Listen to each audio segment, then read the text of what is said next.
Hello, welcome. Hey, nerds.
This interlude will showcase the full rules of Wanderhome by Possum Creek Games, including seasons, holidays, guest playbooks and natures, and Jade Dragon's Patreon homebrew magic rules. Now, without further ado, would like to introduce our travelers. First, we'll start with me. I am Okami, and I will be your guide. Pronouns he, they. I'm going to pass this on over to one of our players and then introduce yourself. Let us know what character you're playing, playbook, pronouns, what animal type they are, and then popcorn it on over to another player of your choice. I'm going to start off with Quinn. Okay. Hello, everyone. My name is Quinn. I use any and all pronouns, and today I will be playing our Rebel playbook. I am playing Coco, who uses he, him pronouns, who is a brown and yellow crested gecko. And I am going to popcorn over to Jack. Hi everyone, I'm Jack. I use they, he pronouns. I will be using Poet Playbook. I'm playing Ollie, who is a wolf that uses they, them pronouns. I think that's it. I'll popcorn it.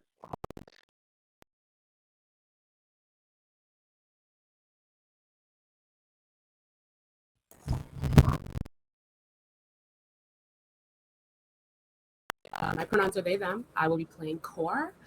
Core uses he, him pronouns. He is presently appearing as a large silverback gorilla, and I will be playing using the Exile playbook. And I will pass it to Cass. Hello, everyone. My name is Kess. I use he, they, and she pronouns. And today I am playing Gray, a tri-colored heron who uses they, them pronouns and has the dancer playbook. And I will now popcorn it over to Aaron. Hi, I'm Erin. I use she, her pronouns, and I will be playing Rodham.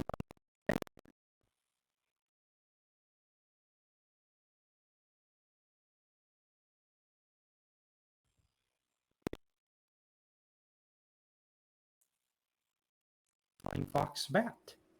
All right. And I think I'm the last one, Yeah, right? yeah. And that is our circle of travelers. We're going to have a few incentives for the next couple of hours to kind of encourage you to donate to this amazing charity. If you donate $5, you can gain a token to that any of our travelers may use or save. If you donate $15, we'll introduce a new Kiss. A Kiss named yet not yet met by the travelers on their current journey is introduced into the scene, such as from the backstory of one of the travelers or from the current place they're exploring. If all the named Kith have been met by the group already, well, we'll just take a look at the common animal folk and together we'll make one up and we'll immediately introduce them to the scene. For our big spenders, if you donate $25, we may either have, they may discover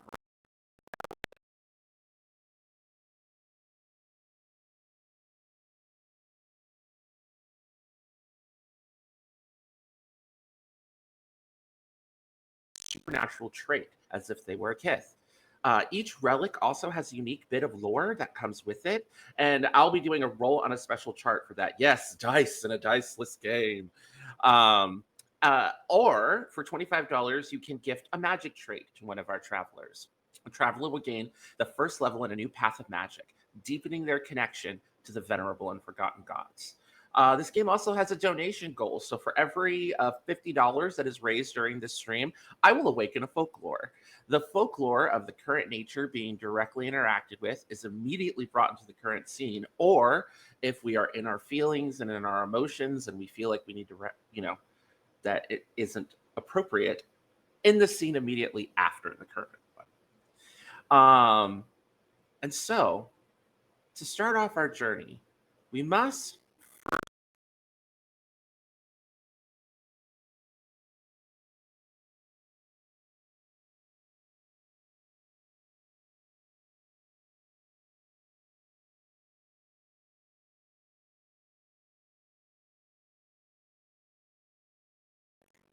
and let's just kind of set the mood a bit. Where did you all come from?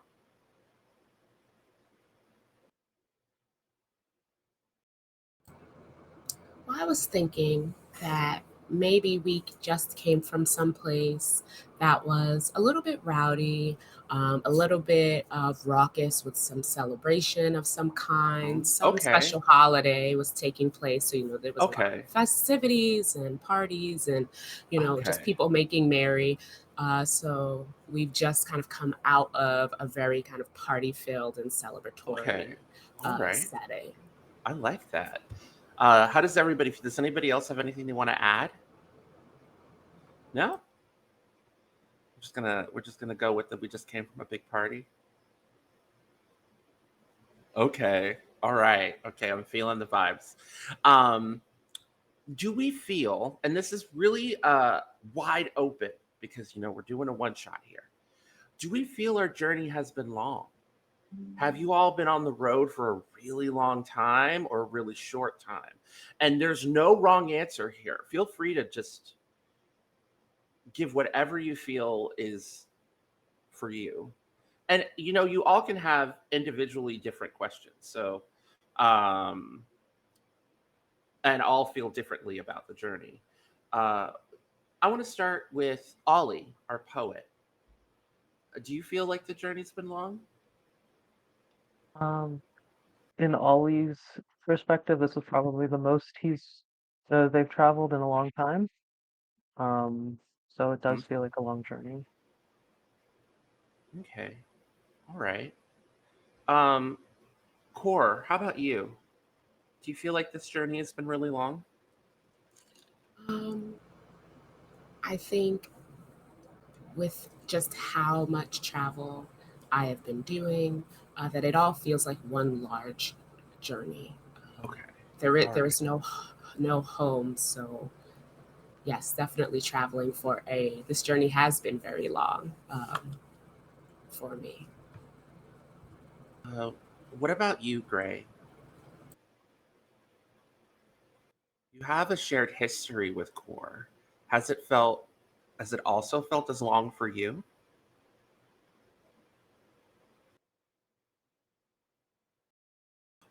Oh no, we can't hear you. Nope. Uh-oh. Do you want to switch? I think Oh, there you are. that Gray is also used to traveling, Mm-hmm. and so um, to them, it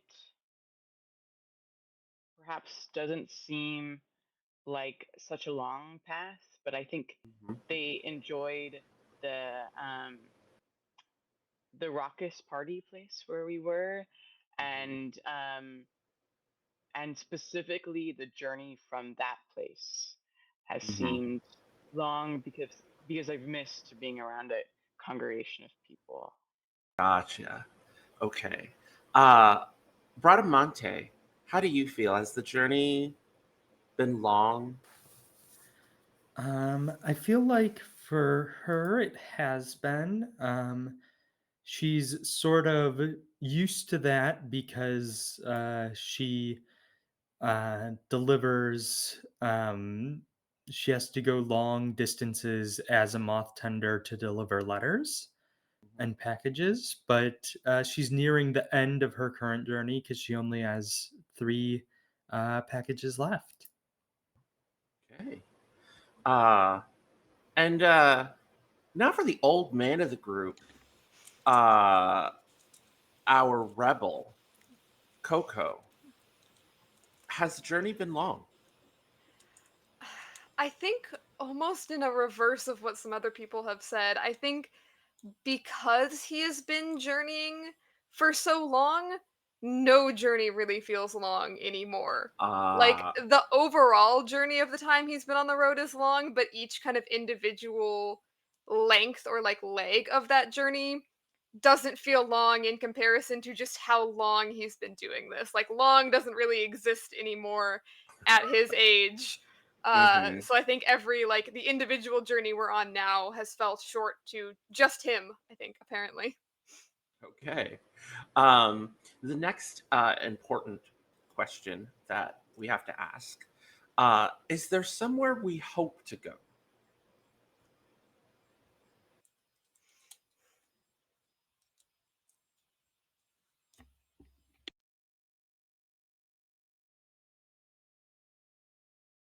Ooh, I know it's a heavy question.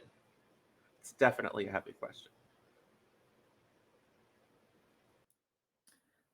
Well, I think Bradamante at least is hoping, is very goal oriented and is just trying to travel the path that she's set on to deliver those last letters. Last letters. Okay. So you're just all like, oh, I really hope I have a letter for somebody going into this next place.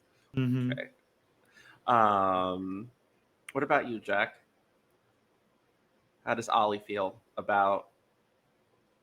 Does Ollie have a place that they hope to go, or are they just kind of? Not in particular like a physical place, but more of like a the they're hoping wherever they go to next, they find more on what they're doing research on as they go. So Ah, it's less place, more information, knowledge they're as the looking. as the guide, I think you will. I think you will. I think Ollie's going to get their wish. Um, before I go into where you're going, Core, Gray, or Coco, um, is there somewhere your characters hope to go that might be different from what uh, our poet and our moth tender want, or in aligned with them? Yeah. I think I am hoping to go to a place by the sea in hope that there is a ship or a vessel that can take me back across the ocean. Okay. I think that Coco is similar to Ollie in that no particular destination, again, with all of the years of wandering, nowhere really, anywhere he would hope to go, I think, doesn't necessarily exist anymore. So he's just going wherever the road takes him. I think for Gray that they want to find a place where the way the wind moves feels like a dance partner that they once knew. I don't think they've ever. It's been a while that they've felt the wind in many different places, and it's never felt quite right. Um, but they want, yeah, a place where the wind knows the same moves as them and listen to them and follows and leads. Well, I think on that note, it's a perfect segue into our fourth question.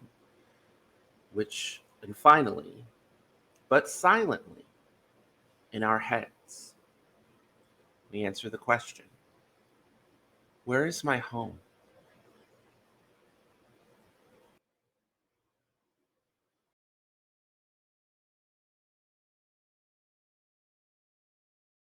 And so we begin this journey. You all are arriving in a place named Starlight Banners. I'm going to share all of the information about this place with everyone and know, including a list of moves that I will be accessing as the guide, as the place.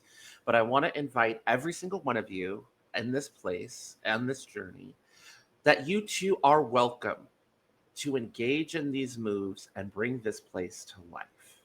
I might be the guide, but it's only because I want to take the load of world building off of all of you so that you can live in your characters. But if you want, this is an open hand to join me in weaving this place and breathing it to life, in addition to the characters that you are traveling as. Starlight Banners is a beautiful musical retreat built by radical artists and revolutionaries at the dawn of the rebellion. Starlight Banners is built in the shadow of the tall and ancient Starwatch Tower, once an outpost for the lightning dancers and their allies during the beautiful war against the last Empress. The Starlight Banner's many art installations, roller coasters, stage lighting, and game booths are powered by the radiant star atop the Starwatch Tower. It provides energy to fuel Starlight Banner's year-round concerts, festivals, and celebrations. Starlight Banners is made of three natures. One, it is an amusement park, a place full of noise and color where distraction and levity abounds. Two, it is a spark, pardon my dog, a place that is full of light and heat, motes of flame dancing through the air. It is also a tower, a place that reaches so high up in the sky that it feels like it scrapes against the clouds. Uh, there she goes. The aesthetics of this place are a winding staircase all the way to the top, shining light, warning of danger, tall, colorful tents, a stone structure that in the center that no one else notices, revolutionary fervor, and a passionate musician lighting up the sky. This place, and these are the place moves, this place can always describe something small and very far away. Spread concern around structural stability. Make someone dizzy or disoriented and give them a token. Describe the atmosphere of bright color, loud noise, and simple joy. Get someone lost in a crowd or in a space they cannot make sense of. Interrupt someone in the middle of an action and ask if they'd like to experience something in the park. Give them a token if they accept. Describe the beauty of flickering flames. Raise tensions and temperatures. And burn someone badly and give them a token. There are three folklores of this place: the Observatory of the Lightning Dancers, the Heart of the Revolution, and oh, just one second, folks. The family is calling me. Wait right here. I'll be right back. Yeah, Dad. All right, no worries.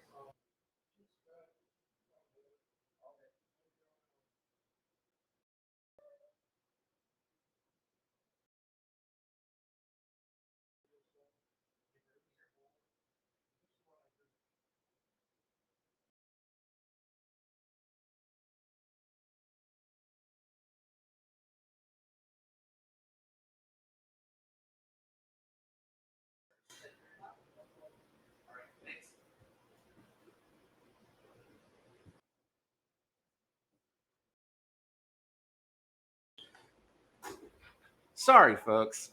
Trials and tribulations of living with an ornery old dog and your dad. Uh, and I mentioned the Observatory of the Lightning Dancers, the Heart of the Revolution, and this is where we get to have a little bit of fun. Something else of your own invention. So, what cool thing do you guys want to make up that is a folklore about this place?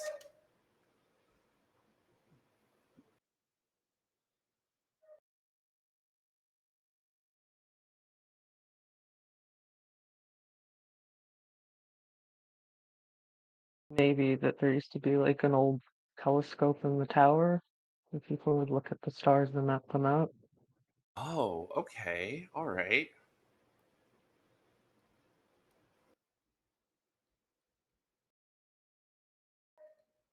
Telescope that reveals the stars and creates star charts.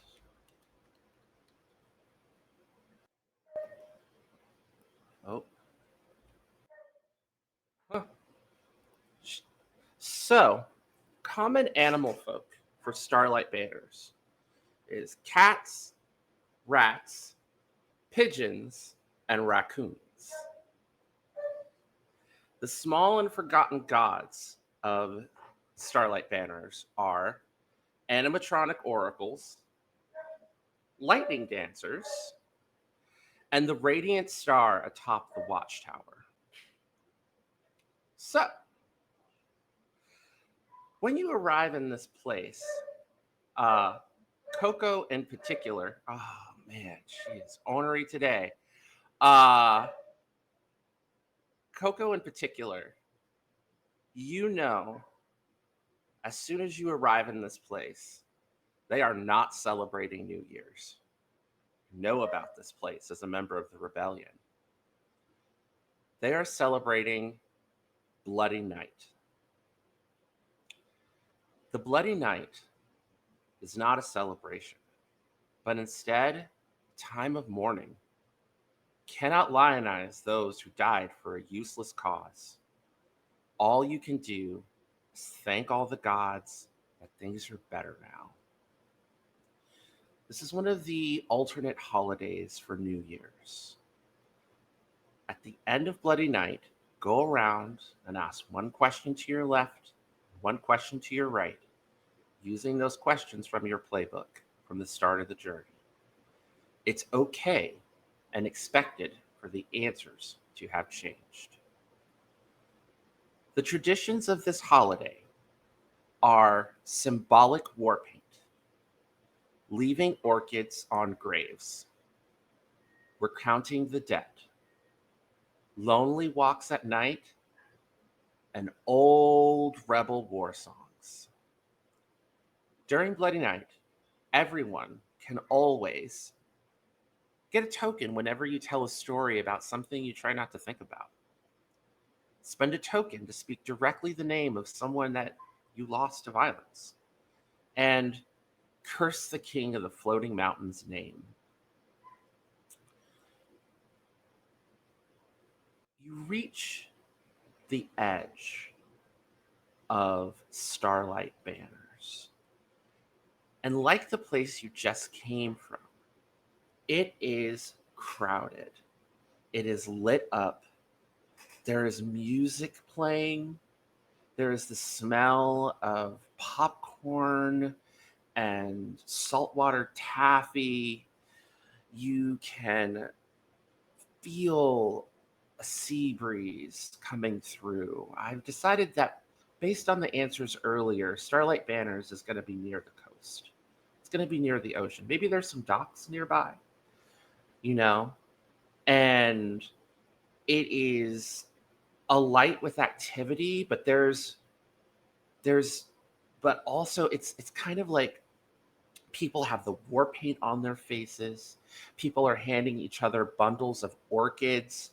All of the art installations are really powerful, like memorials to those that passed.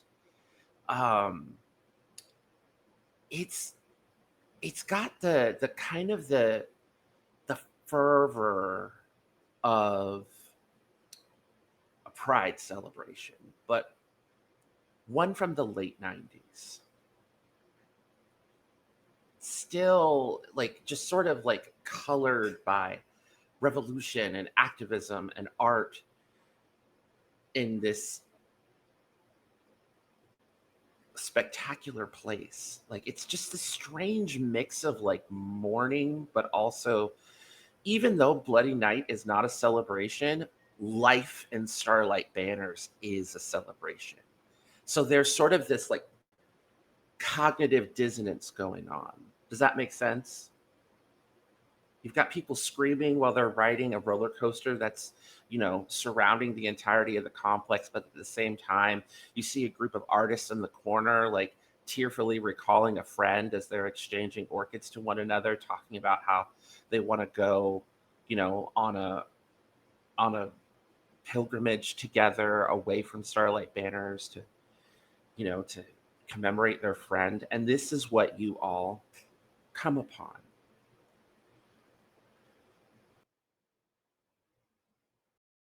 Ollie, when you come upon this place, what is the first booth that catches your eye as you all arrive here with your friends? I'd say the first booth is one that has sort of odd trinkets Mhm. from across Haith.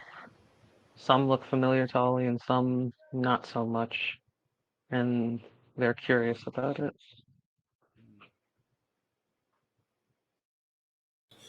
Uh, the trinkets, oh, lordy. Uh, I'm gonna spread concern about structural stability. So this booth is like so laden with trinkets, it almost looks like it's gonna collapse on itself. And the mild mannered uh, rat matron that is behind the counter, kind of dealing the trinkets, is like, oh goodness, it's occasionally like straightening like a pole and like kind of like reinforcing it. With nails and whatnot. What do you all do?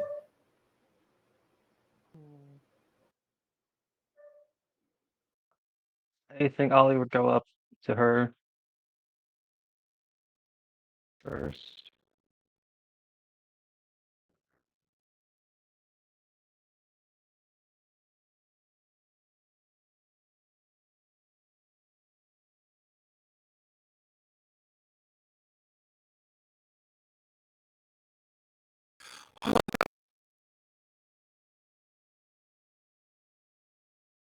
Just hold this up while I nail the wood to the awning. Oh, okay.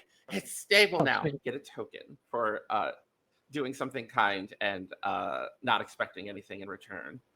Uh, uh, Welcome to Tara's Curiosities. I hope you're all having a, appropriately um, uh, well, it's really hard to say. I hope someone's having a nice bloody night. Um, it's not particularly a nice holiday, but I have lots of tokens of remembrance here. Things you could leave at shrines, things that may remind you of someone that you lost. Um, Please take a look and pick one for yourselves. No need to barter. Uh, it's a holiday after all.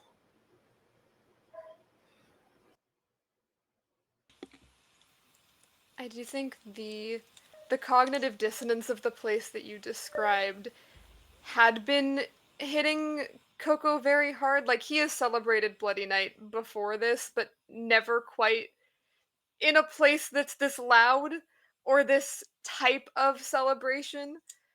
So I think that he had kind of lingered back for a moment, but everywhere he goes, one of the things that he can always do is like look for people that he knows and recognizes in the place. And I think in kind of a sad play on that, he's looking around at the shrines and like the memorials that are here for the names of anyone he recognizes who died in the war. And then he's going to see if there is any memorials here to anyone he knows and then look for a trinket that might be appropriate for that person if there is anything here to honor any cuz he knew so many people over the course of the war as someone who was constantly traveling and going from place to place. So there's always a chance anywhere he goes that there might be either a living person that he still knows or a remembrance of someone he knew who is gone. First, I would like to give you a token for describing a tiny moment of beauty and then describing it to the table. Um, but I'm going to make a move as the place. Um, I'm going to make it says make someone dizzy or disoriented and give them a token. Um, you become so disoriented looking around and take another token because there are so many. This place really was the heart of the revolution. Like every third shrine is someone you knew, someone that passed you young, someone that you met in passing, someone you exchanged notes with, someone that saved your life. Um, and it is overwhelming. Is anyone like to respond? Coco looks in distress. This isn't something that can be hidden. Yeah. Uh, I think he kind of like sits back. He's a gecko. He has a tail. I think he kind of like like he's not like sitting all the way on the ground, but he kind of like sits back on his tail, um, a little bit. Like he's not quite on his full weight, so it's very noticeable. I I think Bradamante would just sort of silently and somewhat awkwardly just like wrap a leathery wing around Coco's shoulder, um, and not say anything, but just sit there until Coco feels a little better and is a little more grounded. uh, I would like to give you take a token for doing something kind without getting anything in return.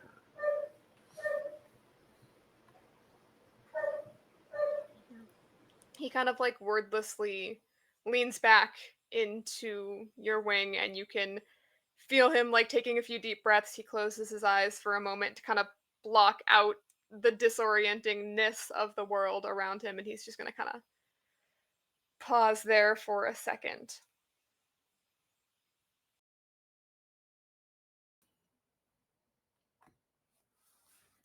Ollie, Core, and Gray. Before this kind of happened, could you tell us like what kind of tokens you were looking at? I approaching this booth am doing what I always do when we travel to a new place to um, look for anything that is from home, anything that reminds me of what little I can remember. So I'm looking for anything that is carved or decorated in a way that is reminiscent of my tattoos or my playing horn. Always just seeking out a glimpse of anything familiar. What about you, Ollie? What are you looking for?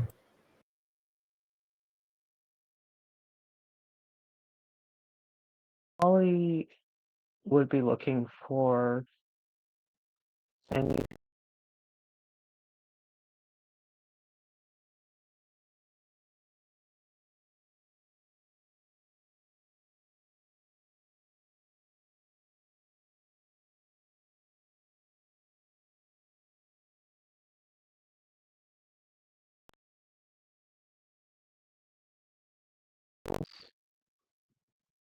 something that can at least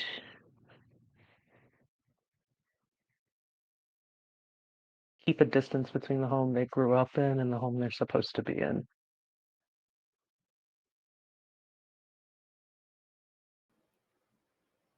And what about you, Gray? What do you think? What do you think your dancer seeks out in the trinket booth? I think that that Gray doesn't um, linger long at the trinket booth, but instead heads over to where they're selling orchids. Um, the the haunting of the past is weighing a little bit on them, and to look at these old trinkets would just go further into that. And so um, they look for a little bit of bright color to try to bring some warmth.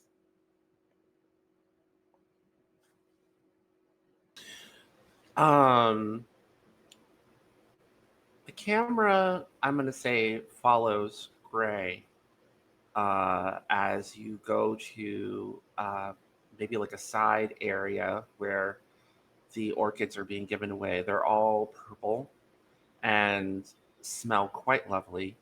And uh, you're handed a bundle by a young pigeon and like a dress and an apron. And they're like, here you go. And they've got like cool looking war paint, painted over their feathers. That's like blue and purple. Uh, and they're like, you have a good night. And, remember your friends. Remember the people that gave their lives. Their memories as beautiful as these orchids look and as they smell. Okay? Cry if you need to. It's okay. I think this young pigeon, it's like their first time helping. I think like because they're young and like their parents would give out orchids, and this is their first time helping out. And so I think this little pigeon cries a lot, and so this is like their wisdom. Like, cry a lot if you want to. Um, and it's a little bit awkward, and but it's sweet. And um, Gray takes the flowers, and um, for the first time since they've arrived here, there's a little bit more of a light in their heart, and I think of happier times. I think um, they look specifically over at Core and think of their parents who Gray used to be friends with, and they think of a memory of Core's parents and brother, and when all their family was together, and um, they were eating dinner, and it was a particularly delicious meal, and and the stars were bright overhead, um, and it was just a calm, peaceful night, not as somber as this one. We would like to give you a token for taking a moment to bask in the grandeur of the world and describing it to the table, even if it was a moment in the past. You still shared it with us, and I want to honor that. In that moment, Core, you find what you're looking for. You find a piece of like granite that's been carved into with a specific spiral that you recognize and is a symbol of your people because it's one of the decorations on your flute. Or that's what it is, right? Is a horn, ocarina? Hold on. I'm looking at your sheet really quick. I want to make sure I get it right. The instrument that you have that Mm-hmm. is It is the same symbol, and it is on this. It looks broken, but it looks like it's been smoothed over. Like maybe the woman who owns it, like, cleaned it up, but it looks like it's been like broken off. But the stone's been smoothed down from what you can see. I think I see it and immediately reach under my cloak that I'm wearing into the folds, and I pull out um, my carved horn, and I hold it up kind of next to this trinket uh, to make the comparison. And I think I have a moment of pause there, that there's familiarity, but there's also this feeling of melancholy You, underneath, because the the familiarity is not as deep as I know that it should be. There's still such a gap there. Um, and I look at the woman, um, and even though she says, take whatever you need in this moment, I still ask her, um, may I have this, please? oh, absolutely, yes, it's yours. Um, and I think I just reach for it with my other hand very slowly, and pick it up. It like dwarfs my hand, dwarfs this trinket in size. I'm just cradling it very, very gently, um, kind of afraid that it will break. Um, and I just nod to the woman behind the booth, and I quickly kind of like tuck it in to another fold um, in my cloak. Um,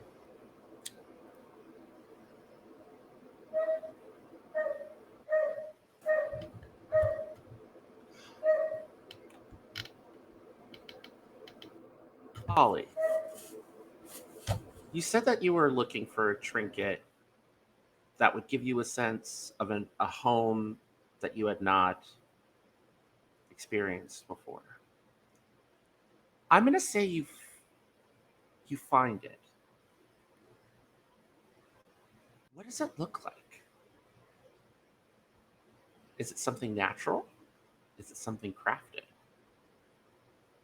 I would say it's crafted. Um, like a sort of like wind up toy Oh, okay. made of Okay. wood. Um,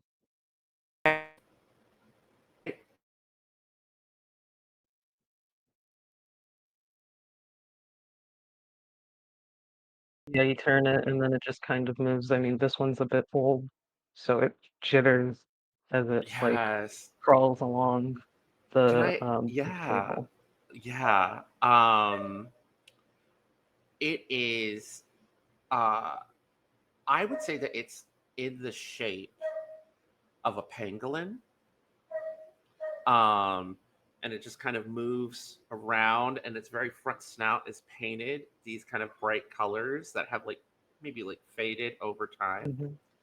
Uh, and the woman, uh, the shopkeep. Oh, there's my dog wanting to play with us. The shopkeep says, "Oh, oh, that's from the oh gosh, what is that place called? The Sunforge Refuge. It's this uh, retreat similar to this one. Lots of people from the old rebellion stay there. Amazing place, very talented glass workers, and um, it's guarded by much larger machines than this, but they're no longer instruments of war. They've all been repurposed to harvest crops. Have you been there before? Mm-hmm. A long time ago, back when the rebellion first took it over. It was originally a place where the king of the floating mountain, that was his name, um, uh, was built would build instruments of war. Mm. Eventually, the rebellion took it over and repurposed it to the defense, the common defense of the people. Ollie's going to write down what she said, really quickly in their notebook. Um, and then ask if they can keep the trinket. Absolutely, it's all yours. Oh goodness, are, are you okay, sir? And it's at this point that those of you who had been shopping or looking, as it were, notice Coco is like being consoled by Bradamante, um, Core, and Ollie, and also Gray from across the street. It kind of you hear them, and like the little pigeon girl says, "Oh, I think your friend that you came with might need some orchids. Here, take this to them." To Gray, Oh, okay. yeah. Um, and Gray was looking over at where Coco was, and Yeah. their head flashes back um, to the pigeon and says, "Oh, um, thank you," and then trots on over on their bird legs over to where Coco is with Bradamante. Ollie and Core, do you go like out because they're just right outside the booth? They're not very far at all. Do you like head over to them once you now that you've gotten your trinkets? Sorry, I was muted.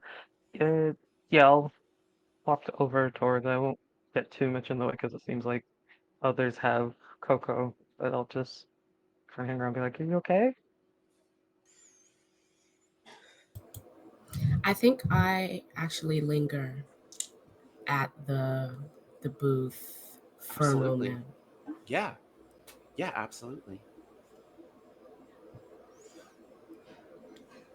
I think that this is not totally something new.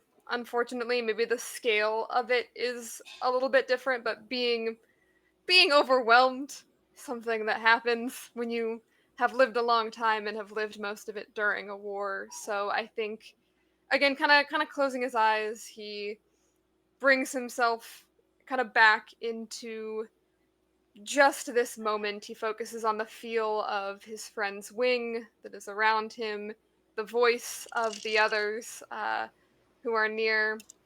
And as he kind of opens his eyes, tries to keep his focus just away from some of the shrines for a minute, just on his immediate surroundings. Thank you, everyone, for checking in. I do appreciate it. This this place, there are many memories here and many stories. I think Gray kneels down to because you were sort of on the ground, I think, and Gray kneels down and offers you the flowers and says, um, "Bloody Night is a time of mourning for all of us, and it's okay to be weighed down by these memories, and perhaps all together we can mourn and lay these orchids on some graves." Both of you take a token for speaking your true feelings on a subject.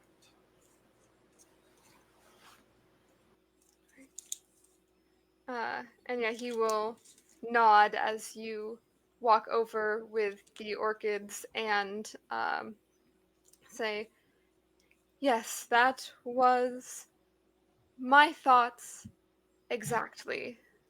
We, if anyone has anything they would like to do, of course they are welcome, but I would like to walk along the shrines for a few minutes and lay these orchids." I think Ollie would like to accompany them, just not like a little bit behind out of respect because I don't want to get in the way, but just follow and watch. I'd like, as you all are getting ready to like kind of go into the park, I want to take a journey back into the shop with Core and the shopkeep. Everyone else at the table is welcome to use any of the place moves if they like.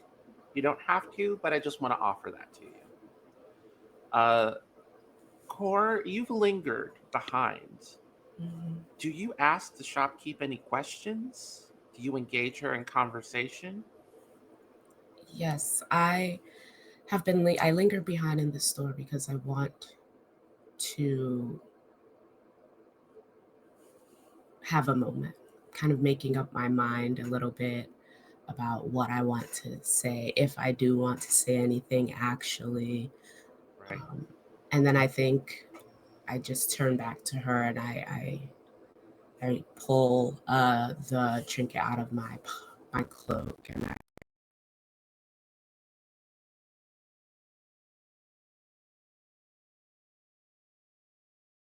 did you how did you come by this, if you don't mind my asking? I have a friend who is a traveler like yourself. Um, he found it in. And Corin Gray, what is the name of the place that you're from? I think that is a big part of the reason for this interaction is that I'm hoping that this woman can tell me because I don't remember. Gotcha. Okay. Woman says, hold on, let me look at my notes because I have notes. Notes are very important.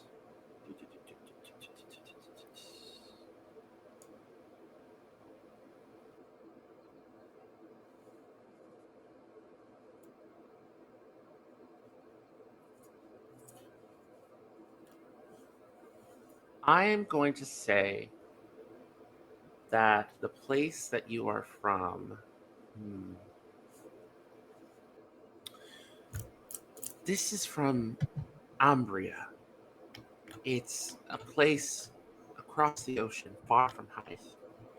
Um, it was destroyed in a terrible war,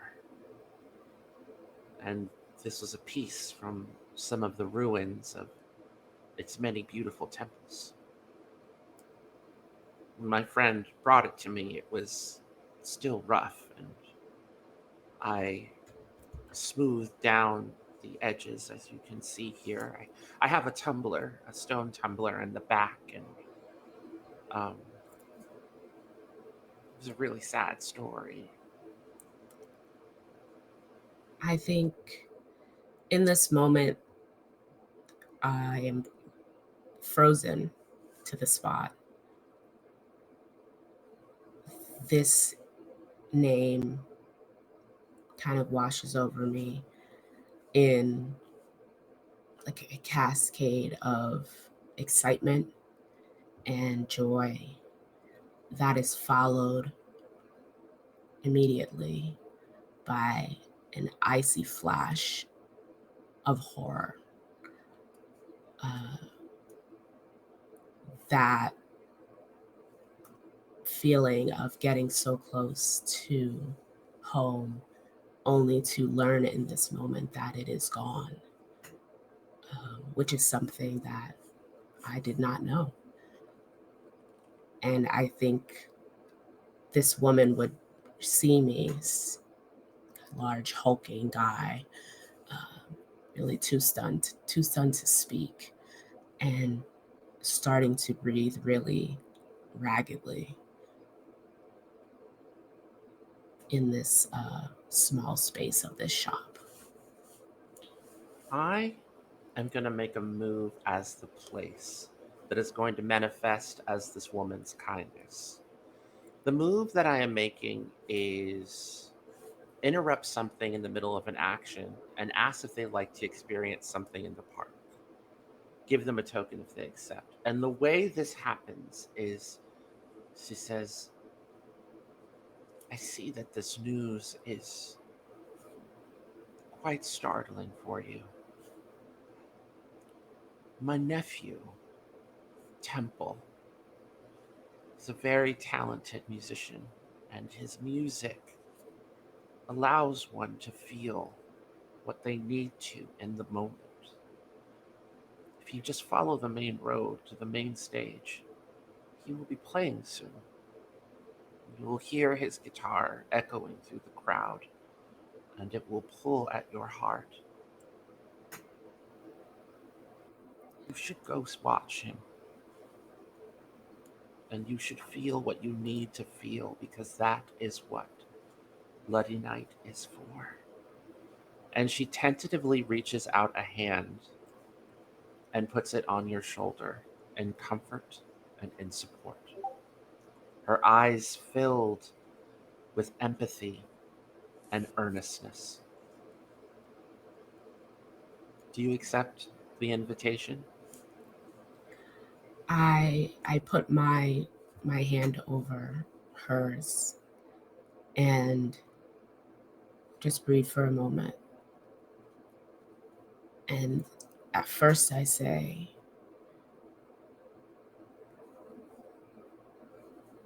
I admit I do not know whether to be thankful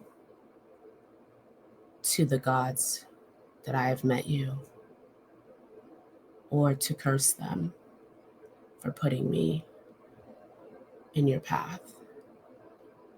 And maybe that will be something that I spend a long time deciding. But I do thank you for your kindness, and I think I will accept this advice. Take a token.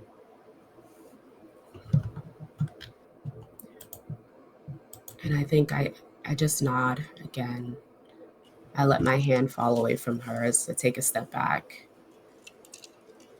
I turn and I walk out of her shop.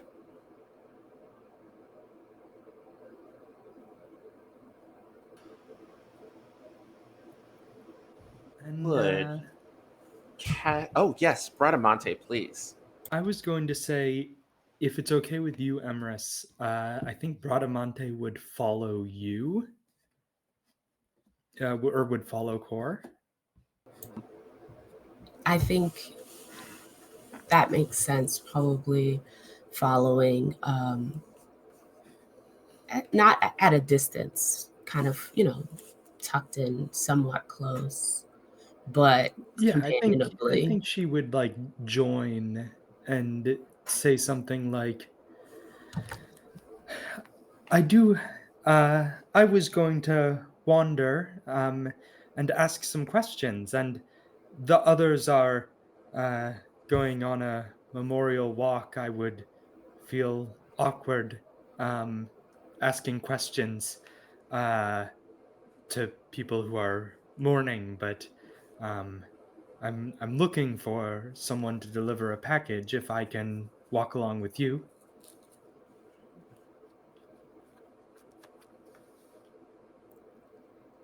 And I think I answer kind of absent-mindedly. Yes, yes, of course. But I'm kind of lost in thought as I walk. And as I'm answering at the same time, this question is coming up, and this feeling of um, it's not quite anger, but it feels like it's on the edge of anger, and wondering here about Bradamante, about what they know or don't know, what they've told me or not told me, and what I just learned. But I kind of push that down, I push it away for the moment, and I just continue to walk. Uh, Kess, Gray has a forking path. Do you follow Core and Bradamante, or do you go with Ollie and Coco?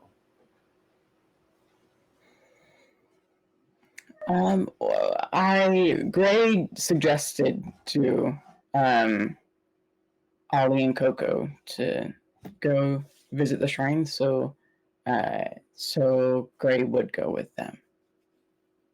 Okay. Um, so camera moves, and Bradamante, Core, please keep in mind the place moves as the camera moves over. You're more than welcome to play any of those, and I will play any NPCs you make up. It's all good. Uh, the three of you, our poet and our dancer and our rebel, just start traveling from shrine to shrine with the bundles of orchids, um, putting down all of these memorial shrines. You see all these different people with, like, this symbolic war paint on that are like, yeah, like nodding. Um, and there's the music and the lights and people just going from shrine to shrine, leaving flowers. These same, it's just like massive. Like you can smell it in the air.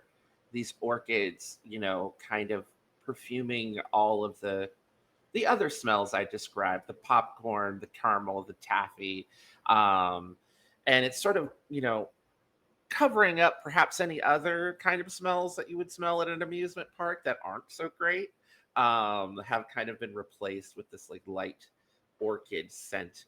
Um, and it's, uh, and it is just a wonderful night where people are just letting it out. They're just letting their feelings out. There's various different buskers on the corner playing all these old uh war songs. Like you pass this one old bear playing a guitar, and he's just singing, love me, love me, love me, I'm a monarchist, dun, dun.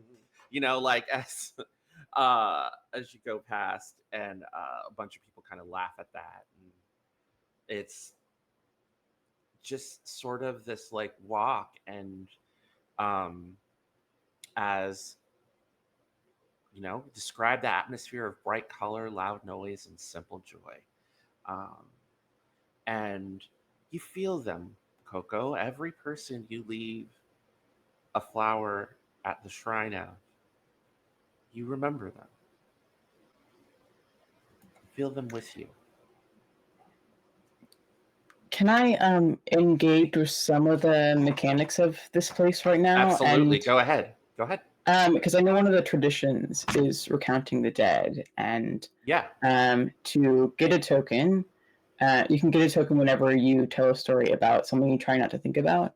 Can Yeah, go I? ahead. Because Coco was very overwhelmed with something earlier. Can I kind of offer a token to you, Quinn, for that Gray, as we're walking from shrine to shrine, asks Coco about one of the people uh, that Coco has lost. That who was that memory that struck them earlier?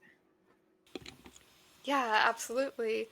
I think that once you kind of start walking on the path, we've got a bundle of flowers. I think we each had one, so we have plenty to go around for a bit here.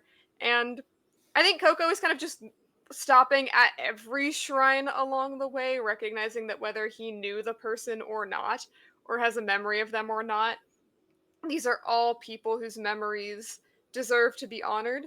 So the ones that he did not know, I think he's actually lingering at a bit longer to read whatever information there is about the person and kind of learn about them and to take on their memories in a way and add them to the ones he already has. But when he is at the ones of someone that I think it's in a weird way, like, you can tell the ones that he knows because he's not lingering there as long, he kinda just sees the name and, like, nods in familiarity, and he was quiet at first, which is not necessarily his normal. He always is telling you stories, of people in the past. In fact, you might come to a shrine where you recognize the name from one of his stories, and absolutely, as soon as he's kind of spurred to start talking about them, he will start in on a story about one person, and I think it sort of starts to blend and bleed as he walks, that he will be telling a story about someone and then see another name, and it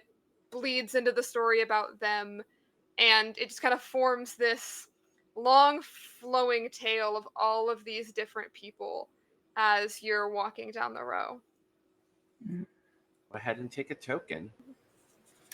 As Um, we're walking from shrine to shrine, and as we flow out of Coco's story, Ollie, is there anything that like springs to mind in Ollie's head? yeah. I think Ollie is keeping in step, like just a bit behind, but is also trying their best not to get too lost in all the ways that different shrines lost and the musicians playing. Um, what crosses their mind as they move from shrine to shrine is wanting to understand more of the history and wanting to ask questions around, but not being entirely sure if they can. Um, and there's also a sense of how do I describe this? Complications of being surrounded in a place with so much history and not having much of your own and trying to figure out what yours really is from what you were raised to believe your history was. So they're just trying their best to keep track of things and not get lost while they follow behind. In that case, if I could use the place move of get someone lost in a crowd or a space they cannot make sense of on Ollie. Oh, Oh, okay. Okay. lost in the Yeah. graveyard. What is that like? It's like it just Ollie just suddenly finds themselves like just surrounded by people, loses track of Mm-hmm. their There's friends. there's lots of music, differently colored, painted people around in one particular shrine. They'd spent a little too long looking at some of the inscriptions on the wall. All of a sudden, they realized that Coco and Gray are nowhere to be seen, and they're doing their best not to panic as much, but at the same time, they are still a little curious. Oh, I have time to myself, and I'm in this new place.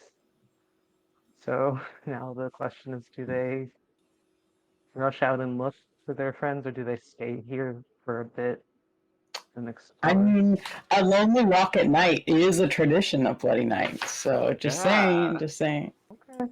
I think Ollie will do that then. Yeah, you just take your own personal lonely walk where you just kind of inflect. Maybe you take this time. Could I have maybe Ollie, while they're taking this lonely walk, takes the time to listen? Maybe they find the answers to their questions by just listening to people's stories. How does that sound? That sounds good to Ollie. Okay, awesome. All right. So, Ollie, you wander off on your own for a while, kind of lost in Starlight Banners, collecting stories, visiting shrines on your own, listening to people.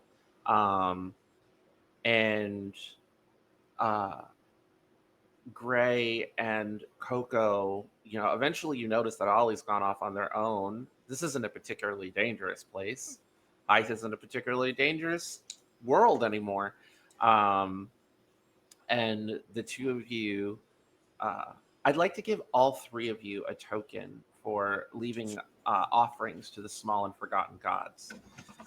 Because ghosts, regardless of whether they walk high or have moved on to the other side, still count as spirits. Um, so I just want to give you all a token for that. Before I move the camera back to Cor and Bradamante, is there any moves or conversations or things that Cor and Gray would like to do uh, at the tail end of their walk through the various shrines? No is totally an okay answer. Remember our journeying tools. But I just want to give you both space to either take a move or do one more thing before we move on. I think that while listening to Coco's story,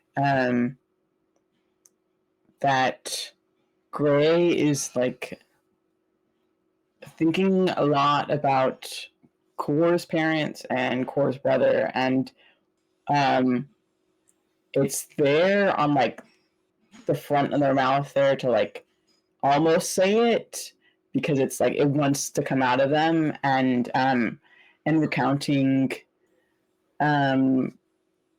people they've lost is one of the traditions of Bloody Night.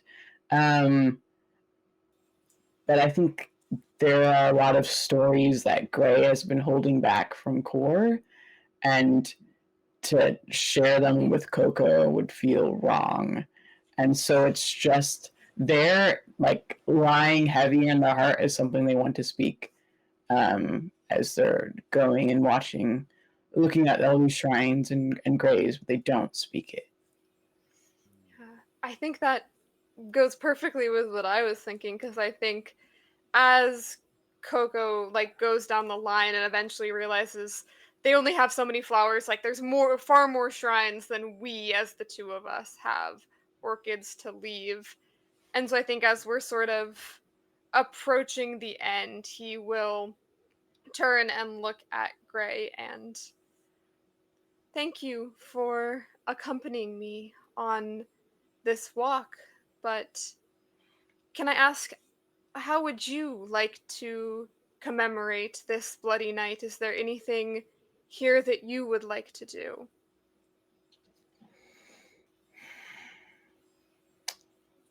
And that's a moment that um, that Gray almost goes to speak, and they don't, and I think they hear off in from their ear. They hear an old rebel war song, um, and Gray grabs their drum because they have both a drum and a flute, but Gray grabs their drum to be like to try to go to play along with the song. And I will throw this to you, whether it's some random musician who's just like hanging out by the shrines, or is it Temple? I think it's Temple. I think it's Okay. Temple. But what we're going to do is we're going to rewind. We're going to rewind back to Bradamante and Core. The two of you are walking. It's going to take some time to get to the concert. Like, you're both walking, you're heading through, and what I'm going to do is I'm going to make the move, describe the atmosphere of bright color, loud noise, and simple joy. As you are heading towards on the main path, you just see more booths, more people leaving, orchids at the shrines. You see all these different buskers playing music, but you know that's not the person you're looking for. Um, and there are people laugh crying, people holding each other, people with the war paint going, "Yeah, man!" Like as they walk past you guys. Um, uh, I'm going to describe the beauty of flickering flames as there's a whole bunch of like lanterns and like kind of like self-contained bonfires kind of around the area, kind of in addition to the lanterns that are around lighting things up. um the star at the top of the tower in the center of this place like flashes and radiates, and kind of reflects and off of all of the metal and polished wood that make up this place as you're making this journey to the main stage. Is there anything that Core or Bradamante, any moves they want to make, anything they want to say to one another while they're in this shared journey? So um I think as we're walking, I'm going to use my move, fidget, Fidget. um, where uh, Bradamante is asking passerbys or passersby, just like, "Hi, do you know the leader of the rebellion? Hi, uh, eh, do you know where the leader of the rebellion is?" And it's like it, you know, Bradamante is more or less a postal worker, but it does come off as a little bit like, "Hey kid, do you know where I can buy drugs?" Right, right, right. Like, oh, I love this. I love this so much. Um, and the uh eventually you a very bright faced you guys go past a ride, right? Actually, eventually you have to go past the front of the roller coaster that goes all the way around the park. Uh for levity's sake, we'll call it the Starlight Rail. I was gonna say Starlight Express, but copyright. Yeah, the Starlight Rail. And you just sort of asking, as you're walking past the line to get on it. There's a young sparrow who's wearing a cute little like it's a uniform, but it has all kinds of colorful patches and it's been tailored and it has its own kind of you know there's like little star patches on it and like little flowers have been stitched in the embroidery, and she has like a little hat, and it's like a train conductor hat almost, but it's got like little flower embroidery on it, and it's also been modified for her wings. Um and for the audience's sake, she kind of looks like an older, she's got the same kind of sunny disposition as the little sparrow that as the pigeon girl that was giving out flowers. Um, and she's got a little name tag that's like hand embroidered and it says Jessamy on it. Um, and you just sort of, ask Jessamy the question, and she's like, "Oh, you're looking to deliver a letter. You're a moth tender, right?" Yes. Okay, all right, awesome. She's gonna make a move that she can always do, which is look on the bright side. It's just like, look, you're so lucky that you ran into me because I know exactly who you're looking for. One of our leader here of one of these last outposts of the rebellion is in the tower. The person you're looking for is Sidriel. They're a really old pigeon. Just when you get to the front, just let the Star Watch know that you're there to deliver a letter and that you're a moth tender, and they will totally wave you in. They might be big and scary, but they're really just like they're soft on the inside, okay, like a honeycomb. So the it's just to keep everybody safe. They're not cops. They're not knights. But we got to look out for our people. You know what I mean?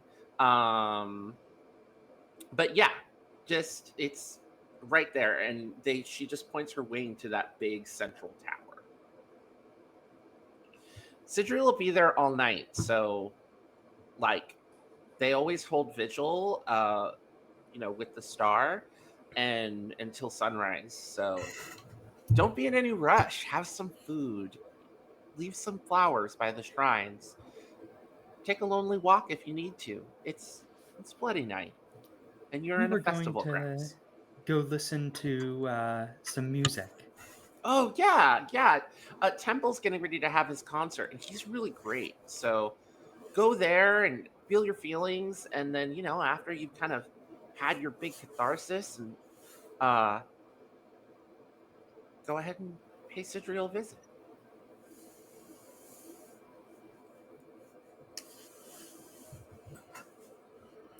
As we're kind of walking, and I'm like, in my own zone, but as always, keeping an eye on everything, right? Kind of that hypervigilance, always checking the Absolutely. exits and overhearing this conversation. And when that exchange is over, I kind of not fully turn, but kind of like just half turn, like to Bradamante, and I say, "You got to find a better way to ask that question. You sound like the feds when you ask it like that. I keep telling you, it's very, very suspicious." But how am I supposed to find out where I'm delivering letters to? I mean, you could ask them to give you a name or something. This stranger walks through town and says, "Hey, I'm looking for the person in charge of the rebellion." Well, yeah, that's who I'm looking for. You're gonna get us beat up one day. And I just kind of keep walking. Take a token for speaking your true feelings on a subject because that is perfect.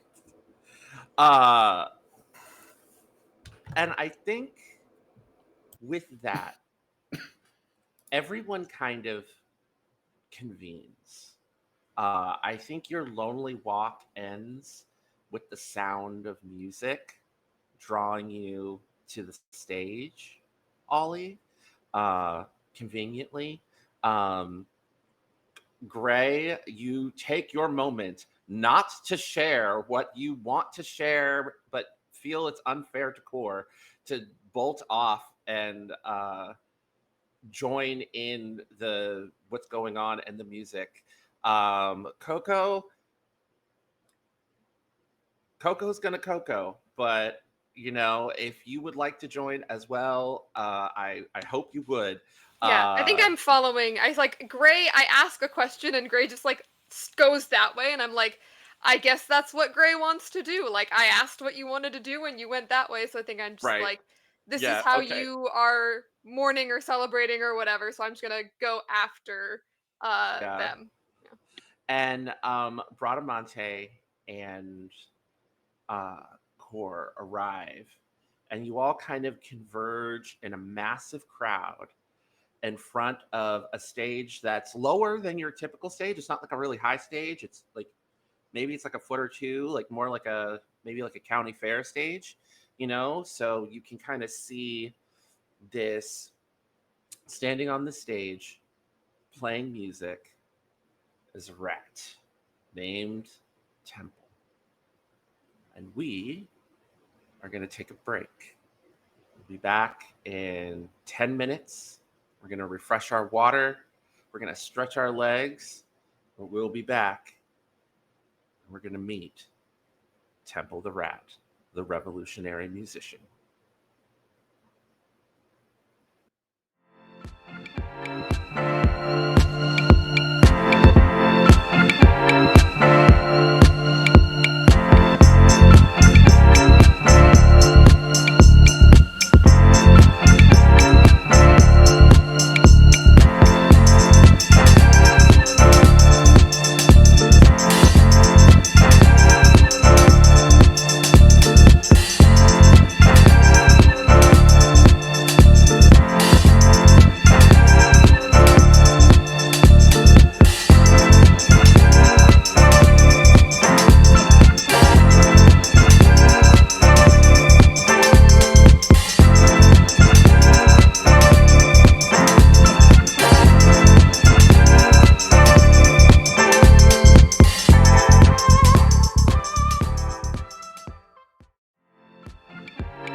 And we are back.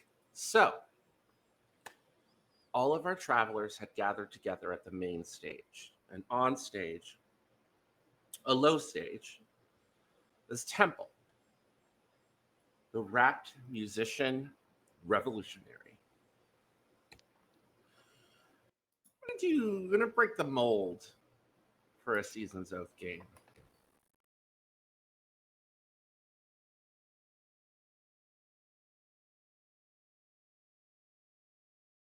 Revolutionary who seeks to change the world through music. He's the frontman of Starfall, the in-house band of Starlight Banners. His performances are often glamorous affairs with dramatic lyrics that speak to the heart. He is hurt by his time as an orphan of the war and is trying to find a way to heal himself and others through the power of music. When they see Gray with an instrument, you are immediately welcomed on stage by one of the roadies. They extend their hand out to you. This bear roadie, just pulls you onto the stage and like lets you immediately like they can sense like that you know what you're doing, and they welcome.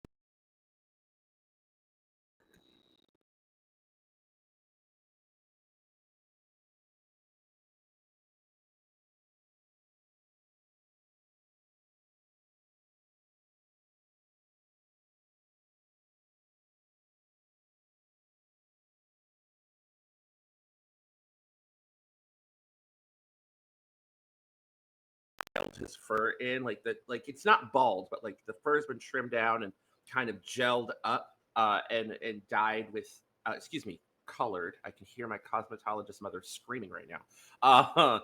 His hair is colored, this cobalt blue. uh he's wearing some kind of some form fitting like leather pants, and some really cool lace up boots over his paw feet.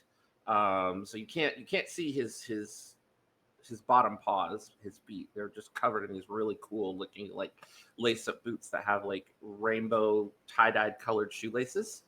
Um, and the leather is kind of like a slightly like is black leather, like that kind of contrasts against the deep, rich chestnut brown fur that he has, and then over that he has a vest made of denim, um, that has all of these like there's multicolored patches on it. There's like the orchid symbol embroidered on it of the rebellion. There is like a symbol of like a crown with like a no, like Xing it out, and all these slogans that are just like, uh rise up with like a fist, and they're all just like just different like slogans and logos. He's got one patch that says, if your revolution doesn't have dancing, I don't want to be a part of it. um and just all like stitched together, um on this like denim jacket that he's wearing.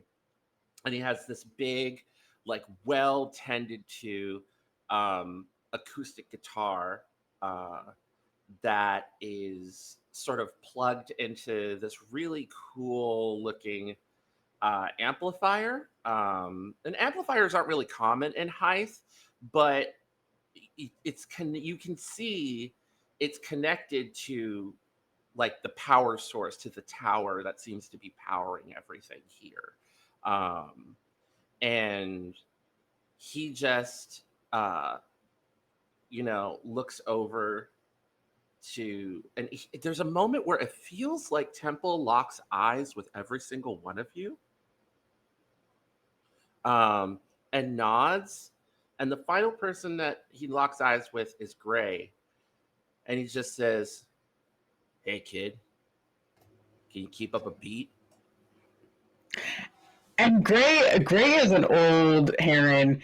They've got like a pole and they have bandages around their feet and like a walking pole. So when he says "Hey kid" to Gray, it's a little bit like it's like "Hey new kid." It's a little bit comical. Oh, never And mind. no, They no, don't. no, no, no, no, no. I Or like it. do you like it? Because it's Okay, like okay, okay. movie. Yeah, yeah, yeah, yeah, yeah. Yeah, So yeah. Gray like cocks an eye at them with a gleam in their eye, and sits down and wheels their little spindly bird legs, puts his drum ahead of him, and say, I can drum. Can you keep up?"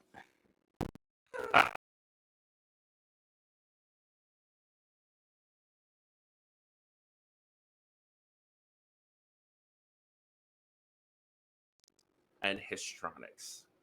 Um, and they start playing, and it's like a just a steady, solid rhythm on the guitar. Other musicians are around. There's like a rabbit bass player, and they're playing a stand-up bass though. Like, they're playing like a stand-up bass, and there is another drummer, but they're like happy to like sit next to you, and they've got like they have like a doumbek. It's like a kangaroo with a doumbek, which is the big African drum. Um, there is Ollie. What other kind of musician is up there that you see? Um, thanks. Ollie see someone with a, is it called a harpsichord? Like Oh, the one with like harpsichord? different flutes with like this? Is that what Oh it's no, that's called? panpipes. Panpipes. All right, stand Yeah. corrected. Panpipes. I wasn't sure. Yeah, yeah, yeah, But yeah. they see someone playing that and tapping their feet to the beat as they move, spinning in circles along on the stage. Um, Nice. yeah. Nice. Uh uh Core. What other musicians do you see up there with Temple? I think for certain there is someone who is there with kind of an improvised instrument. So Mm-hmm. it looks like at one time in its life, it may have been a scrubbing board for a wash tub.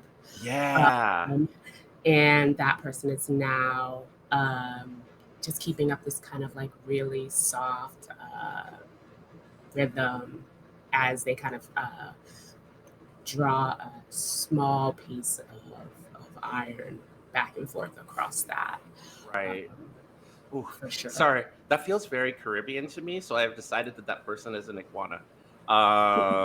Yes, I love it. Yeah, yes. Uh,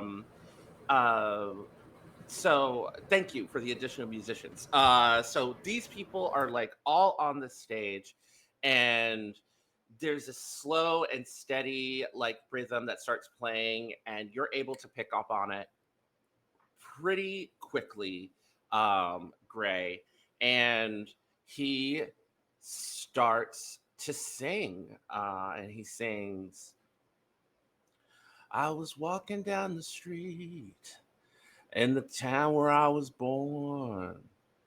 I was moving to a beat that I never felt before. So I opened up my eyes and I took a look around. I saw it written across the sky. The revolution starts now." And down, down, down, down. Yeah, the revolution starts now. And then everyone just starts jumping up and down as the music swells and just starts jumping around, dancing. Just like, and I'm gonna make a move as the place, and I am going to raise tensions and temperatures as everyone just gets heated and emotional and getting really into it, and just everyone's like emotions are just sort of just getting elevated, like uh as he's just singing this old war anthem from like the heart of the rebellion. And like, how is this making everyone feel? How are you all reacting in this moment with this first verse? Uh, Coco, Uh, you know this song really well, and like you knew people that used to sing it, and like this used to be like a stomp and get ready song. mhm. How do you feel? Yeah, I was actually gonna ask if I could do one of the things that I can always do, Yes, yes, or a version of it. One of the things absolutely. that I can always do is ignore a societal norm. And I was thinking that, like, this is a very familiar and very old song, but I think that Coco remembers different versions of it. Like, it Mm-hmm. hasn't always been sung the same way. So I think, in a way, him, like, ignoring the norm is everyone is doing one thing, and he's kind of doing something a little bit different. Like, he Mm-hmm. is singing and dancing along, but it is to his own beat that he has in his head of maybe an older version of the song. And he doesn't, he's not on beat with anyone around him. He's dancing a little bit different.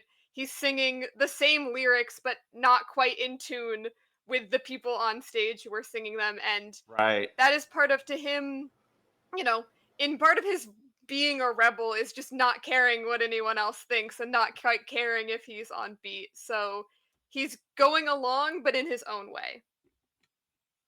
Mm. Uh, uh, Ollie, how are you like reacting to all of these elevated emotions in this song? Um, at first, Ollie is a bit uncomfortable. They're not used to this kind of noise, this kind of movement all around them all at once in like discordant harmony, partly because of the way they were raised. And as they listen to music, they hear people's shouts and watch them dance. They think of their home that isn't really their home anymore, and they start to feel angry, angry about being brought up in a way that was not meant for them, having to fit into something that hadn't put them in consideration. I guess for a moment, Ollie lets go of a lot of the restrictions they've had over having to be a certain way in specific situations, and they try to dance. It is not good by any measure, but I don't think they care right now. Mm. Uh, Bradamante, you're there in this moment, and it's it's taking you back to another time. How do you react to this? I think that Bradamante just being in the crowd is a little bit uh like uncomfortable, and so she is going to uh fly up above the crowd and just find a tree to hang from. You can find a light pole, like Yeah. and there's almost it's almost as if these light poles have perched seating on purpose for people who can fly. Um, Mhm.